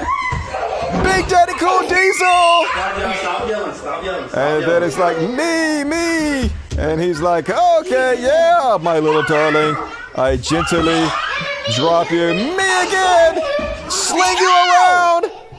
Boom, power slam. Yep, that's how my dad did me. My dad, I loved my dad. He was, well, I loved him when I was a kid. He wasn't around a lot when I was older, but he used to wrestle with me, broke my arm on accident. He didn't do it on purpose. It was a total accident, but he was doing shit like this to me, and I hit my arm hard, it broke, and he felt so bad about it. They almost arrested him, even though he wasn't, like, abusing me. He was just playing. Anyway, one more. Let's finish it off with this one. Folks, find yourself somebody that looks at you the way my cats look at me. And, oh, I was a little more chubby in this one. This is from like 6 months ago. I hadn't lost the weight yet. Man, I've dropped some LBs, hadn't I? Anyway, that's Mr. Pretty Boy, cute as shit. Look at him. He loves his daddy so much. Hell yeah, love it. Thanks for that one. Appreciate you. Who sent me that? Oh, that's on the Dusty Smith Show subreddit. So if you guys are looking for more people to hang out with and talk to about the Dusty Smith Show, there's a subreddit for that. It's / Dusty Smith Show. And people are posting in there sometimes, so you might want to join them if you feel like it. Yeah, and then pisses all over him. I know, right? Cat piss theater. They pretend like they love me, and then they piss on all my things. It's okay. I love them anyway. And all right, folks. Gonna finish up with the super chats, but that is my content. If you bail out, be sure to join me on the after party because we got a lot of show to, at least 20 minutes, 20, 30 minutes more of content. You're not going to want to miss the woke panic section tonight. You're not going to want to miss the he shall be Elon section tonight. All of the good things are coming your way. So patron me. You know you want to. You'll feel good in your bones about doing it. And all right, let's read the super chats. If you leave out, please hit the like button before you go. Haley was a Disney star, okay, and began her music career outside of Disney with a lesbian love story in the music video, so we call her Lesbian Jesus. All right, cool. Thank you for filling me in. Never heard of her. Toca do Anayo Caminista, because you are too nice this Friday. I'm nice every Friday, but I will take your money, thank you. Love the intro song. Say thank you. Time to float. Comedian WW, good to see you tonight. Ricky Riddle. Here's $6 just because of the cat lying in front of the screen. Yep, that's Mr. Half-Stash. Yeah, asshole, but I love him. That's a good kitty. Making the podcast and my day better. A very adorable fur baby. Yeah, he a good boy. Thank you for supporting him, Ricky Riddle. Angry Hairpiece. Blue sky, adjective, create a visionary, unconstrained by practicalities. Hell yeah. It's not a timeline anymore. It's called a skyline. They're called skeets. I can't wait till it's more like accessible to the public so we can all abandon Twitter. Beastown, $10. Dusty equals Mississippi's best. Hell yeah. I ain't going to deny that. I'm definitely one of the best in this town. $2. Bit of the Fridge is live now. He seems apolitical. Okay, cool. I don't have much to say about, I don't really know enough about Billy the Fridge to have an opinion on him. I just remember my interaction with him on that show and thought that was very fucking stupid. For the floating cat behind you, hell yeah, thank you. Anthony Stark, appreciate you. And thumbs up to you, Maximus. Good to see you tonight. Appreciate your generosity. Beast Nation, whites don't fight that way. Clearly, he forgot a Flair and the Four Horsemen. I know, right? And Triple H and the McMahon, Helmsley Rashid Entertainment, Reflects Life. Yep, they're all scumbags. Definitely beat up people. Like, if you need a sledgehammer, I'm just saying. That's slightly cheating. A boogie person, $5, Texas, is passing election override laws that target Houston in specific. Yep. They trying to get rid of the Democratic vote. Rig the election. That's what they do. That's the only way they can win. Orion McFadden, 1666. Love it. Happy Cinco tomorrow. Have a Fresca tequila and squirt. And Shangy Loco tequila and Sprite on me. Hell yeah, I'm gonna do it. E is coming to town. E is coming to town. And you're gonna be in trouble. So we're gonna hang out Monday or Tuesday, something like this. We're gonna go get margaritas. So we are gonna drink tequila, and I'm going to buy some in your honor. Orion McFadden, thank you. Bo, sir, with salt and lime on ice. Do you listen to the last podcast on the left? Give it a try. Cheers, mate. I will check it out next time on the road, rather. And Jason Ashby retracted your message. I'm not sure I got anything from it, but either way, thank you. Robbie E. Jr., it's a shame what's happening these days. It's really hard to be a decent human being. I know it's hard to stay a decent human being when horrible behavior gets rewarded, but it really isn't. You know, we don't do it for likes, and we don't do it for money, and we don't do it for praise. You're a decent human because that's the way you are, because that's the way you feel inside is the way to be. That's the way you feel it benefits society the most. So you just got to keep doing it regardless if it's hard to do or not. At least we can sleep. Chuck L, I'm from, I already read that. Anything else pop up? All right, nothing else popped up. Hell yeah. Hey, folks, please leave comments. If you're watching this on rerun, leave the comments. That helps with the algorithm. Hit the like button, hit the subscribe button, hit the bell. That also helps. Even if you don't have any people following you on YouTube, if you like share the video on YouTube, it helps the algorithm. If you share on your Facebook, Twitter, all that stuff helps. So if you can't donate to the show, that's a great way to help the show. But please become a patron if you can. It doesn't cost a lot. I would really appreciate it. And also, there's like a super thanks button down by the chat thing where if you want to send like a super chat after the show's over, you can do that. And I usually go back through and read them, and I'll like leave you a comment. So if you want me to leave you a comment on the comment section, just thank you. And thank you in advance. And hey, I appreciate the shit out of you guys. I'll be back on Monday. It's only a couple of days away. You guys won't miss me too much. I love the shit out of you guys. Thank you for your generosity. See you soon. And as always, till next time, Logic, fuck yes. All right, we're going to play some Wobble Wobble while I run to the bathroom, and then we're going to switch over, and we're going to do the after party with Dusty Smith. All of you Dust Buddies want to see you there, and all you patrons, I will see you there in a minute.